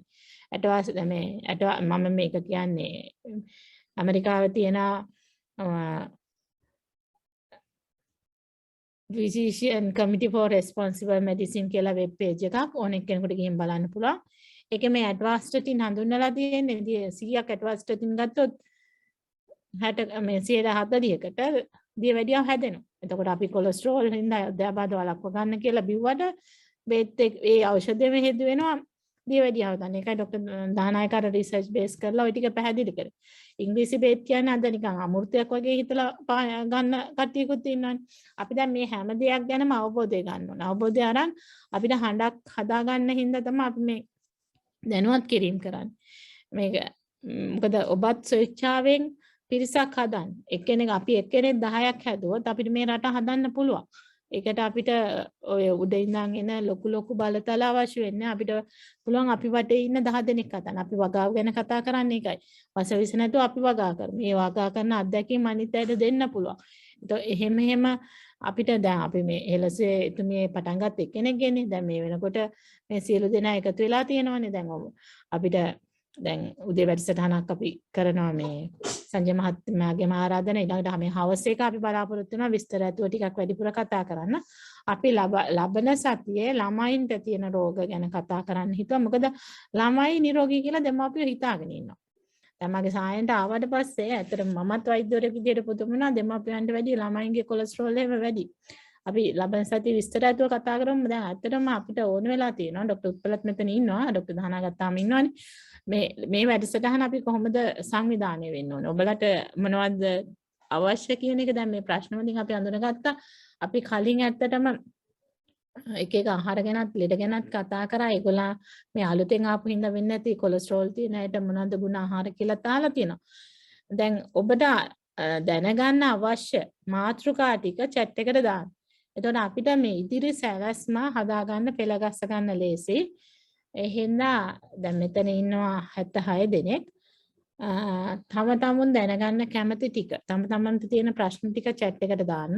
අපි ලබන සතියේ ඉඳන් එතකොට අපේ පෙළගැස්ම ඔබට අවශ්‍ය දේ දෙන ගමන් අපි යමක් කරන මට්ටමට එන්න ඕනේ. ඒක එතෙන්දී ඇත්තටම අපි අපේ පවුලක් විදියට වසවිස නැතුව කන්න ඕනේ. අපේ දරුවන්ට වසවිස නැති ආහාර ටික හදලා දෙන්න ඕනේ දෙමාපියෝ විදියට. ඒ මම අදහස් කරන්නේ පිළියෙල කිරීමේ ඉඳන්. මොකද බ්ලෙන්ඩරේ පාවිච්චි කරන්න බෑ පොල් මිරිකන්න. ඒක අතින් මිරිකන්න ඕනේ. ඒ වගේ දේවල් තියෙනවා. මොකද බ්ලෙන්ඩරේ පාවිච්චි කරොත් කොලෙස්ටරෝල් වැඩි වෙනවා. මේ උදාහරණ. ඉතින් එහෙම ආහාර පිළියෙල කිරීමේ ඉඳන් ලොකු දේවල් තියෙනවා. ප්‍රියන්ත සේනානායක මහත්මිය සියලු දැනුම දීලා තියෙන්නේ මේ වෙනකොට. අපිට තියෙන එක සමාජගත කරන්න. සංජය මහත්මයා ඇතුළු මේ පිරිස උත්සාහ කරන්නේත් ඒකට. ඒකින්දනේ අපි මේ සම්බන්ධ වුණේ. එහෙනම් මේ දැනගන්න කැමති. එහෙම නැත්නම් තමුන්ට ප්‍රශ්න තියෙන ටික chat එකට දාන්න. එතකොට අපි ලබන සතිය ඒ අනුව පෙළගස්සමු. ડોક્ટર උත්පලත් සම්බන්ධ වෙලා ඉන්නවනේ අද ડોક્ટર උත්පලා. ඔව් මේ තෙරුවන් සරණයි සියලු දෙනාටම. මම හිතන්නේ ડોક્ટર දහනායකත් පැහැදිලි කරපු විදිහට අපි සංජය මහත්තයාට කණ්ඩායමත් එක්කත් කතා කළා. අර අපි දැන් හෙළසුවය කියන එකේ මම හිතන්නේ උත්තර ටික ඔක්කොම දීලා තියෙනවා. අපි දැන් මම හිතන්නේ ડોક્ટર දහනායක පැහැදිලිවම දැන් වර්තමානයේ තියෙන ගැටලු ටික මොකද්ද? ඇයි අපි ලෙඩ වෙන්නේ කියන එක පැහැදිලිවම දැක්වුවා. ඒත් එක්ක මම හිතන්නේ හෙළසුවේ ඒකට උත්තර දීලා තියෙනවා. ඒ කියන්නේ පොළව ඉඳන් සුවපත් කරගෙන අපි සුවපත් වෙන ආකාරය, ඒ කියන්නේ පරිසරය සුවපත් වෙන ආකාරයේ උත්තර ටිකක් දීලා තියෙනවා. ඉතින් අර ડોક્ટર දහනායක කිව්වා වගේ අපි ආදර්ශ ගම්මානයක්. ඇත්තට දැන් ආදර්ශ ගම්මානය කියන එක අපි මේ හෙළසුවේම දේ. ඒ කියන්නේ මේ හෙළසුවේ කියන දේ ප්‍රායෝගිකව තමයි අපි පෙන්වලා දෙන්න අවශ්‍ය වෙන්නේ. දැන් අපි කුරුණෑගල දිස්ත්‍රික්කයේ ආදර්ශ ගම්මානයක් හැදුවා. එතකොට මේ වගේ අපිට මේ හෙළය සුවපත් කරන්න නම් මම හිතන්නේ අපි ඔක්කොම එකතු වෙලා ඉස්සෙල්ලා අපි හඳුනා ගන්න වෙනවා අපේ තියෙන ගැටලු මොනවද කියලා. දැන් ડોક્ટર සුජීව කිව්වා වගේ දැන් මම හිතන්නේ අපි වෛද්‍යවරු වශයෙන් ගොඩාක් දැනුවත් කිරීම කරනවා. කියන්නේ මම හිතන්නේ ඕගොල්ලොත් මේ හෙළසුවේට අමතරව සමහර තව බටහිර වෛද්‍යවරුන්ගෙන් ආයුර්වේද වෛද්‍යවරුන්ගෙන් ඒ කියන්නේ ටීවී එකෙන් දකිනවා රේඩියෝ එකෙන් අහනවා. මම හිතන්නේ දැනුවත් වීම වෙනවා. හැබැයි මේ දැනුවත් වීම වෙනකොට අපි මේක ප්‍රායෝගිකව අපි වෙනසක් ඇති කරගන්න ඕනේ. එතකොට මේ ප්‍රායෝගික වුණොත් තමයි මම හිතන්නේ අපිට සාර්ථක ප්‍රතිඵලයක් ලබා ගන්න පුළුවන් වෙන්නේ. දැන් හොඳම උදාහරණයක් ගත්තොත් මගේ අත්දැකීම මම ගැනම කිව්වොත් මේ තිබුණා කාලයක් මේ ગેස්ට්‍රයිටිස් රෝගේ. ඒ කියන්නේ මම ආයුර්වේද වෛද්‍යවරියක්. මම 2008 ඉඳලා පොල්පිටිකම් ප්‍රොෆයිල් එක මේක කවර් ෆොටෝ එක. එතකොට එතෙන්දී මම දැකපු දෙයක් තමයි මේ මට ગેස්ට්‍රයිටිස් රෝගේ තිබුණා. එතකොට මම හෙළසියත් එක්ක සම්බන්ධ වුණාන් පස්සේ මම මේ ආහාරات එක්ක විශේෂයෙන්ම කැඳත් එක්ක මගේ ગેස්ට්‍රයිටිස් රෝගය මට අඩු කරගන්න සුව කරගන්න පුළුවන් වුණා. ඒත් එක්ක මේ ශරීරය ගැන මම මේ කතා කළේ. ඒත් එක්ක මගේ මනසත් එක්ක කියන මගේ තිබ්බ තව ප්‍රශ්නයක් තමයි දැන් මම හිතන්නේ ડોક્ટર දහනායක කතා කළා අපි ජීවි කියන්නේ ශරීරයයි මනසයි දෙකම. තව දෙයක් තිබ්බා මගේ ගැටලුවක් මට තරහ යනවා. ඒ තරහ යන්නේ මං කරපු දේවලුත් එක්ක අපි බලාපොරොත්තු වෙනවා රටට හොදක් කරන්න. එතකොට ඒකට බාධා වෙනකොට අපිට සාමාන්‍ය තරහ එනවා. හැබැයි ඒ තරහ වෙන එකත් හරි නෑ. ඒක එතන මම පාලනය කරගන්න ඕන එක මම අවබෝධ කරගත්තේ භාවනාවෙන්. ඒතර මම දකින්නේ මම වෙනස් වුණා මේ හෙළසුවේත් එක්ක එකතු වෙලා මගේ ආහාර ටික මම හදාගත්තා. ඒතර මගේ මනස මං හදාගන්න මං භාවනා කිරීම වගේ දේවල් කළා. පිරිත් කියන්න ගත්තා. ඒතර අන්න ඒ වගේ දැන් අපේ ගැටලු ටික මං හිතන්නේ අපි හැමෝම දැන් මෙතන මම හිතන්නේ අම්මලා තාත්තලා ඇති දැන් පෞල් සංස්ථාව තුළ අපිට තියෙන ප්‍රශ්න ටිකක් තියෙනවා. එකක් රෝගී දරුවෝ ඉන්න පුළුවන්. රෝගී දැන් අපි රෝගී ඉන්න පුළුවන්. එතකොට ඒ රෝගීන් ටික දැන් රෝගී තත්ත්වයක් තියෙනවා නම් පවුලක අපි නිරෝගී වෙන්න මොකද්ද අපි කරන්න ඕනේ? එතකොට එතෙන්දී ඒ නිරෝගීතාවය ඇති වෙන්න ඕනේ ශරීරයෙන් වගේ මනසෙන්. එතකොට ඉස්සෙල්ලා අපි හඳුනගමු. දැන් ડોક્ટર සුජීවත් සඳහන් කළ යන්නේ ඒකයි. කියන්නේ අපිට දෙයක් මොකද්ද අපේ තියෙන ගැටලු ටික. එතකොට ඒ ගැටලු අපි කොහොමද පියවරෙන් පියවර මේ ඉදිරියට ගිහිල්ලා ඒ කියන්නේ ප්‍රායෝගිකව කොහොමද මේක අපි නිරෝගී වෙන්නේ. කියන්නේ ශරීරය වගේ මනස නිරෝගී කරගන්න අපිට කරන්න පුළුවන් උපරිම කැපවීම අපි කරමු කියලා තමයි අපි යෝජනා කරන්නේ. ඒ හින්දා ડોક્ટર දහනායක කිව්වා වගේ දැන් මේ ආර්යචර්යා පදනමත් එක්ක අපි ෆැමිලි එකක් විදියට මේ මෙතෙන්ට සම්බන්ධ වෙන අය අපි ඒකාබද්ධ ෆැමිලි එකක් පවුලක් විදිහට මම හිතන්නේ කටයුතු කරන්න පුළුවන් නම් අපිට හෙළසුවේ වශයෙන් අපිට වෛද්‍යවරු වශයෙන් අපිට මේ දැන් අපි මේ දේශීය සහල් ගැන දේශීය දාන්න ගැන මේ දේශීය පලා වර්ග ගැන අපි කතා කරලා විතරක් නෙමෙයි අපි මේව හදන්නත් වෛද්‍යවරු වශයෙන් ඉදිරිපත් වෙලා ඉන්නවා. ඒ කියන්නේ අපි ගොවි මහතුරුත් එක්ක සම්බන්ධ වෙලා මේ වගේ දැනුවත් කිරීම කර මොකද දැන් වෛද්‍යවරු වශයෙන් මේක හොඳයි කියලා අපි ඔයගලන්ට කිව්වට ඔයගලන්ට ගන්න තැනක් තියෙන්න ඕනේ. ඒතර මේ වගේ මේ ගන්න නම් මේව හදන්න ඕනේ. දැන් ගොවි මහත්තයෝ මේව හදනවා අඩුයි. ඉතින් අපි මේ ගැන කතා කර මොකද ගොවි තැන සහ වෙදකම කියන එක දෙකක් වෙලා තිබ්බට මේ දෙක එකතු වෙන්න ඕනේ. එතකොට මේ ගැන අපි කතා කර අපි දැන් මේ ගොවි මහත්තුරුන් වසවිස ගහන්න නැතුව මේ පොළොව සූපත් කර මේ දැනුවත් කිරීම ක්‍රමවේදයකට යනවා. එතකොට අපිට පුළුවන් ඒ ඇත්තෝ දැන් අපි මම හිතන්නේ දිස්ත්‍රික්ක 6ක් මූලික කරන දිස්ත්‍රික්ක 8ක් හරහා යනවා. අපිට ඒ ගම්මාන වලින් අපිට ඕනනම් ඒ වගේ එළවලු වර්ග එහෙම නැත්නම් පලා වර්ග ඒ වගේ දේවල් මේ කොළඹ ඉන්න අයට ඒ වගේ සංවිධාන එහෙම කටයුතු කරන්නත් පුළුවන්. ඉතින් අපිට අර ප්‍රායෝගික දෙයක් කරගන්න පුළුවන් නම් වඩාත් හොඳයි. ඒ හින්දා ආරාධනා කරනවා අපිට පුළුවන් නම් තමන්ගේ ප්‍රශ්න ඒ කියන්නේ අපිට ඔයගොල්ලන්ට දැනගන්න ඕන දේ මොකද්ද? ඔයගොල්ලන්ට මේක ප්‍රායෝගික කරගන්න ඕන දේ මොකද්ද? ඒ දේ අපිට කියන්න පුළුවන්. ඒ හින්දා අපි සංජය මහත්තයාත් සහ ආරාධනා කරන අපි කොහොමද මේක ඒ කියන්නේ මේක අපිට දැන් අපිට පුළුවන් නම් මෙහෙම දෙයක් උදාහරණයක් වශයෙන් මම ගත්තොත් දැන් අපි පවුලක් ගත්තොත් දැන් පවුලක අපි හිතමුකෝ 5 දෙනෙක් ඉන්නවා කියලා.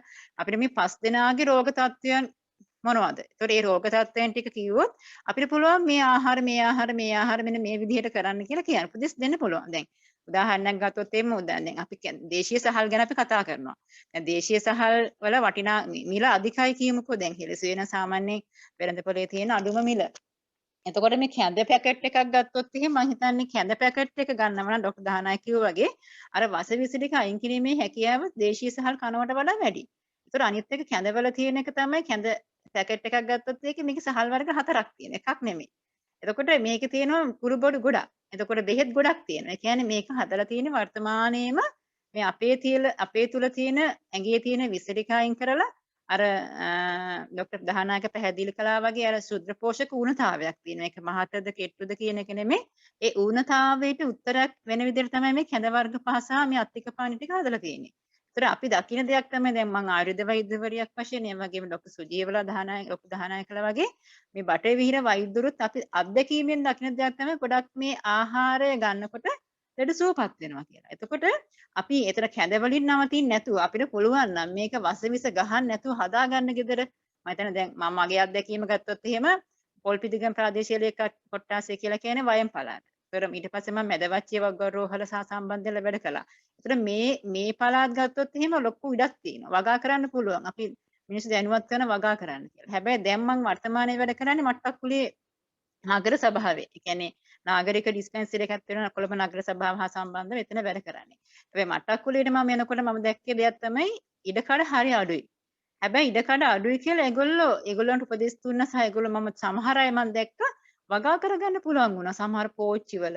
එතකොට මේ කිරි හට්ටිවල, එතකොට පොලිතීන් කවරවල ඉතින් මේ පොඩි ඉඩේ සාමාන්‍ය පර්චේස් 1යි 2යි.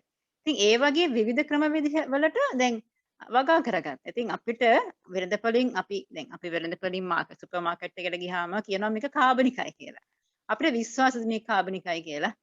ඒතකොට අපිට විශ්වාස දැන් ආයුර්වේදෙම කියනවා විශ්වාසවන්තව ආහාරයක් ගන්න. සමාවෙන්න ડોක්ටර් උත්පලා අපි නන්දිකා මැඩිනු සම්බන්ධ වෙලා තියෙනවා දැන් 6යි කාලයි. අපි මේ අයට කියමු අවශ්‍ය දේ chat එකට දාන්න කියලා. මොකද ආධ්‍යාත්මය පැත්තත් අපි ටිකක් ගිය සතියේ කතා කරා. ඒකත් ඉස්සරහට තව කතා කරනවා නම් හොඳයි කියලා හිතෙනවා. ඔබතුමිය කතාව සම්පූර්ණ කරන්න කරලා අපි නන්දිකා මැඩම්ට ආරාධනා කරමු. ඔව්. ඒ හින්දා අපිට අර ඒ කිව්වා වගේ අපිට ඉඩකඩේ කොහොමද අපිට විශ්වාසවන්තව ආහාර ටික හදාගන්න කියන එක අපි කතා කරමු. ඒ හින්දා ඒත් එක්කම හිතන්නේ දැන් අපි මම ආහාර ගැන කතා කළා. එතකොට මේ ආහාර අපිට පුළුවන් තව සංස්කරණ ක්‍රම ගැන කතා කරන්න. මොකද දැන් අපි ඒ වගේ දරුවන් හා සම්බන්ධව අපි ආහාර වට්ටෝරු දෙනවා. අපිට ඒව දෙන්න පුළුවන්. ඒවා බලලා ඒවා හදලා අපිට කතා කරනවා නම් ඒවැ ගුණ අඩුපාඩු ඒකත් හොඳයි. ඒත් එක තමයි මනස ගැන අපි කතා කරන්නේ. මම හිතන්නේ නන්දිතා ගුරුතුමිය ගැන සඳහන් කරයි. මේ මනස කියන එකත් අපි නිරෝගීතාවයට හරි වැදගත් වෙනවා. එතෙන්දී අපි කොහොමද ශරීරය නිරෝගී කරගන්න ආහාර පාන ටික වගේම මනස නිරෝගී කරගන්නත් මේ දේ වැදගත් වෙන්නේ කියන එක අපි සඳහන් කරනවා. ඉතින් මම නන්දිතා ගුරුතුමියට ආරාධනා කරනවා මේ ගැන පොඩ්ඩක් දැනුවත් කිරීමක් කරන්න කියලා. ඒත් එක්කම ආරාධනා කරනවා ඔයගොල්ලන්ට තියෙන ප්‍රශ්න ටික chat එකේ දාන්න කියලා. තෙරුවන් සරණයි. හොඳයි. තෙරුවන් සරණයි. හෙළසුවේ වෛද්‍යවරුන් සියලු දෙනාගේම අවසරයි. අද වැඩසටහනට සහභාගී වෙන පින්වත් ඔබ සියලු දෙනාගේම අවසරයි. මම හිතන්නේ මෙතෙක් වේලා ඔබ දැනුවත් වුණා අපේ රූපය නිරෝගී කරගන්නේ කොහොමද? අපි ලෙඩ වෙන්නේ කොහොමද? ඇයි අපි ලෙඩ වෙන්නේ? මේ ලෙඩ වෙන එක නවත්තන්නේ කොහොමද කියලා. ඉතින් රූපයක් වගේම අපිට හිතකුත් තියෙනවා. අපි හැදිලා තියෙන්නේ හිතක් සහ රූපයක් කියන කොටස් දෙකෙන් බව ඔබ හොඳින්ම දන්නවා. ඒතකොට රූපේ නිරෝගී වෙනවා වගේම රූපේ නිරෝගී වෙන්න ආහාර බලපානවා සේම රූපේ නිරෝගී වෙන්න අපේ හිතේ ක්‍රියාකාරීත්වයත් බලපානවා. එතකොට හිතක ඉපදෙන සිතුවිලි අපේ රූපයට සම්බන්ධ වෙලා අපි නිරෝගී වීම හා රෝගී වීම කෙරෙහි දැඩි බලපෑමක් එල්ල කරනවා. ඒ වගේම හිතින් අපේ රූපය පාලනය වෙනවා. ඒක දැනෙන්නේ අපේ හිත දිහා අපිම බලනකොට. අපේ හිත දිහා අපිට බලන්න ඇත්තටම වෙලාවක් නැහැ. දවසේම අපි හැමෝම වැඩ. අපි මේ ඇස, කන, නාසය, දිව, ශරීරය කියන මේ සියලු ඉන්ද්‍රියයන් හිතත් එක්ක දවස පුරාම වැඩ කරව තමයි ඉන්නේ. ඒතර මේ හිත වැඩ කරනකොට ඇත්තටම අපට අපේ හිත දිහා බලන්න වෙලාවක් නැහැ. හැබැයි බුදුරජාණන් වහන්සේ අපට දේශනා කළේ මේ හිත තමයි මූලික වෙන්නේ. හිතක ඉපදෙන කුසල් අකුසල් මත තමයි අපේ සාංශාරික ගමන තීරණය වෙන්නේ. ඉතින් අපිට බොහොම පුංචි වෙලාවයි තියෙන්නේ අපිට ගොඩාක් ඒ ගැන කතා කරන්න පුළුවන් වෙයි ඉදිරි වැඩසටහන් වල. කොහොම වුණත් මේ දවස්වල අපි කොහොමද ඉන්නේ? අපි හැමෝම ලෙඩකට බය වෙලා ඉන්නේ. මානසික පීඩනයකින් ඉන්නේ. කොයි වෙලේ අපි පොසිටිව් වෙයිද, අපේ දරුවන්ට මොනවා වෙයිද, අපේ ඥාතීන්ට මොනවා වෙයිද කියලා අපි හරි බයකින් ඉන්නේ. ඒතට මේ බයට ඖෂධ ටික ගැන අපේ වෛද්‍යවරුන් දැනුවත් කළා. ඒතර මෙන්න මේ අපි බය වෙනවා කියලා කියන්නේ මොකක්ද? අපේ හිතේ අකුසල ශක්තියයි ඉස්මතු වෙන්නේ. අපේ විතරක් නෙමෙයි අපේ ගමේ රටේ මුළු ලෝකයේම ඉස්මතු වෙලා තියෙන අකුසල ශක්තිය. දැන් අකුසල් ඉස්මතු වෙච්ච වෙලාවට අපි මොකක්ද කරන්නේ? හෙළසුවේ නිර්මාතෘතුමිය ප්‍රියන්තා සේනානායක මහත්මිය හැමදාමත් අපට කියලා දුන්න දෙයක් තමයි අකුසල් ඉස්මතු වෙනවා නම් අපි කරන්න ඕන කුසල් ටික ඉස්මතු කරන එක. අපි කොහොමද කුසල් ඉස්මතු කරන්නේ?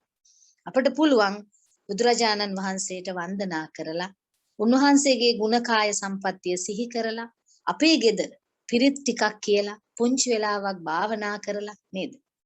මෙන්න මේ ආදී වශයෙන් අපට පුළුවන් අපේ කුසල් ශක්තිය ඉස්මතු කරන්න. ඒ හරහා අපේ ගෙදර අයට මෛත්‍රී කරන්න, අපේ ගමට අපේ රටට මෛත්‍රී කරන්න අපට පුළුවන්. මේ මෛත්‍රිය කියන එක බොහොම ප්‍රබල ශක්තියක්. ඒතර මේ හිතේ තමයි අපේ මෛත්‍රිය උපදින්නේ. ඒකද හිතක තමයි තරහ යන්නේ. හිතට තමයි දුක දැනෙන්නේ.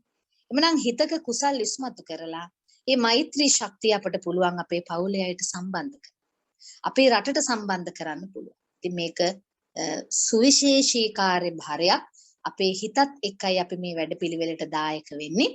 ඉතින් ඒක නිසා මූලිකව බොහොම සුළු වෙලාවක් තියෙන මේ මොහොතේ මං ඔබව පුංචි වෙලාවක් අපි Tamanට මෛත්‍රී කරගන්න ආකාරයේ චුට්ටක් අත්හදා බලමු. ඉන්න තැන ඉඳලා S2 පොඩ්ඩක් පියාගන්න. මෙතන වෙනත් ආගම් වල ඉන්නවා නම් කවුරුත් තම තමන්ගේ ආගමේ නායකයාණන් වහන්සේ සිහිපත් කරගන්න. මම බෞද්ධ නිසා මම කියනවා බුදුරජාණන් වහන්සේගේ රූපේ හිතේ මවා ගන්න. අපි ඉන්නේ ඔබ වහන්සේගේ දෙපා මුල කියලා හිතන්න. S2 වහගන්න. මං කියන එක කියන්නේ නෑ හොඳට හිතින් හිතන්න. බුදු හිමි ගුණයට සුවඳක් වේවා ආයුධ පිදුමට කැකුලක් වේවා පන්සිල් රැකමා කුසුමක් වේවා හිමියනි ඔබගේ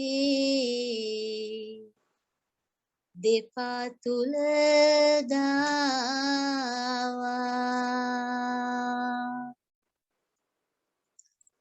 දැන් අපි මෙහෙම හිතමු බුදුරජාණන් වහන්සේට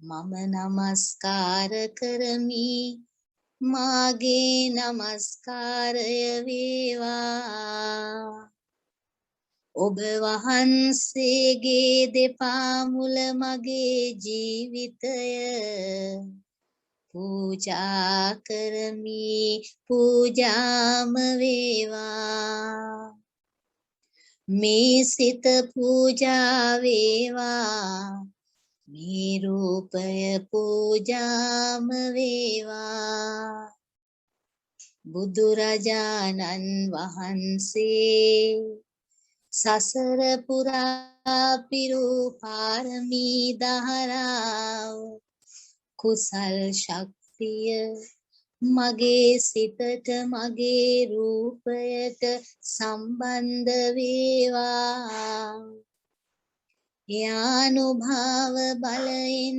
මගේ සිතේ කුසල් ඉස්මතු වේවා අකුසල් දුරු වේවා කුසල් ඉස්මතු වේවා අකුසල් දුරු වේවා මගේ සිතේ ලෝභය නැති වේවා අලෝභය ඇති වේවා ද්වේෂය නැති වේවා මෛත්‍රිය ඇති වේවා මෝහය බිඳේවා අමෝහය ඉස්මතු වේවා සිත මෛත්‍රියෙන් පිරේවා උපේක්ඛාව වැඩේවා ප්‍රඥාව දියුණු වේවා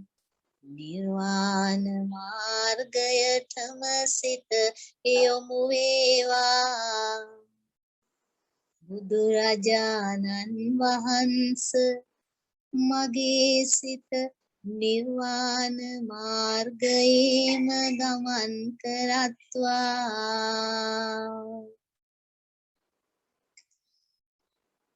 අපගේ පැතුමන් බුදු හිමි ගාවා පන්සිල් රකිනෙමු දිවි හිමිනාවා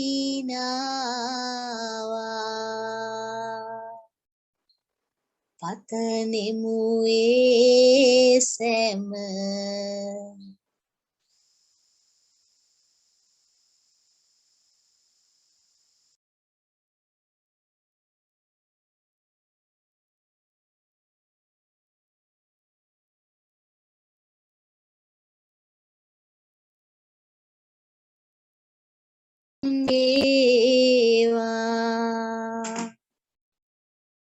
මාගේ පියතුම බෝසත් වේවා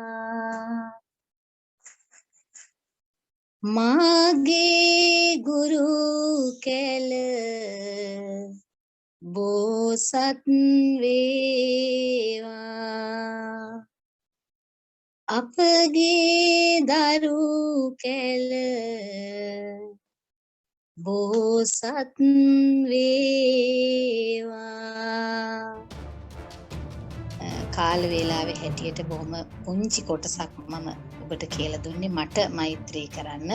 ඒ වගේම මෛත්‍රී කරලා අවසානයේ තමන්ගේ අම්මට තාත්තට දරුවන්ට අපිට පුළුවන් අදිෂ්ඨානයක් තියන්න මේ අය පංචශීලයේ රකින්න බෝසත් ගතිගුණ ඇති අයට බවට පත් වේවා කියලා.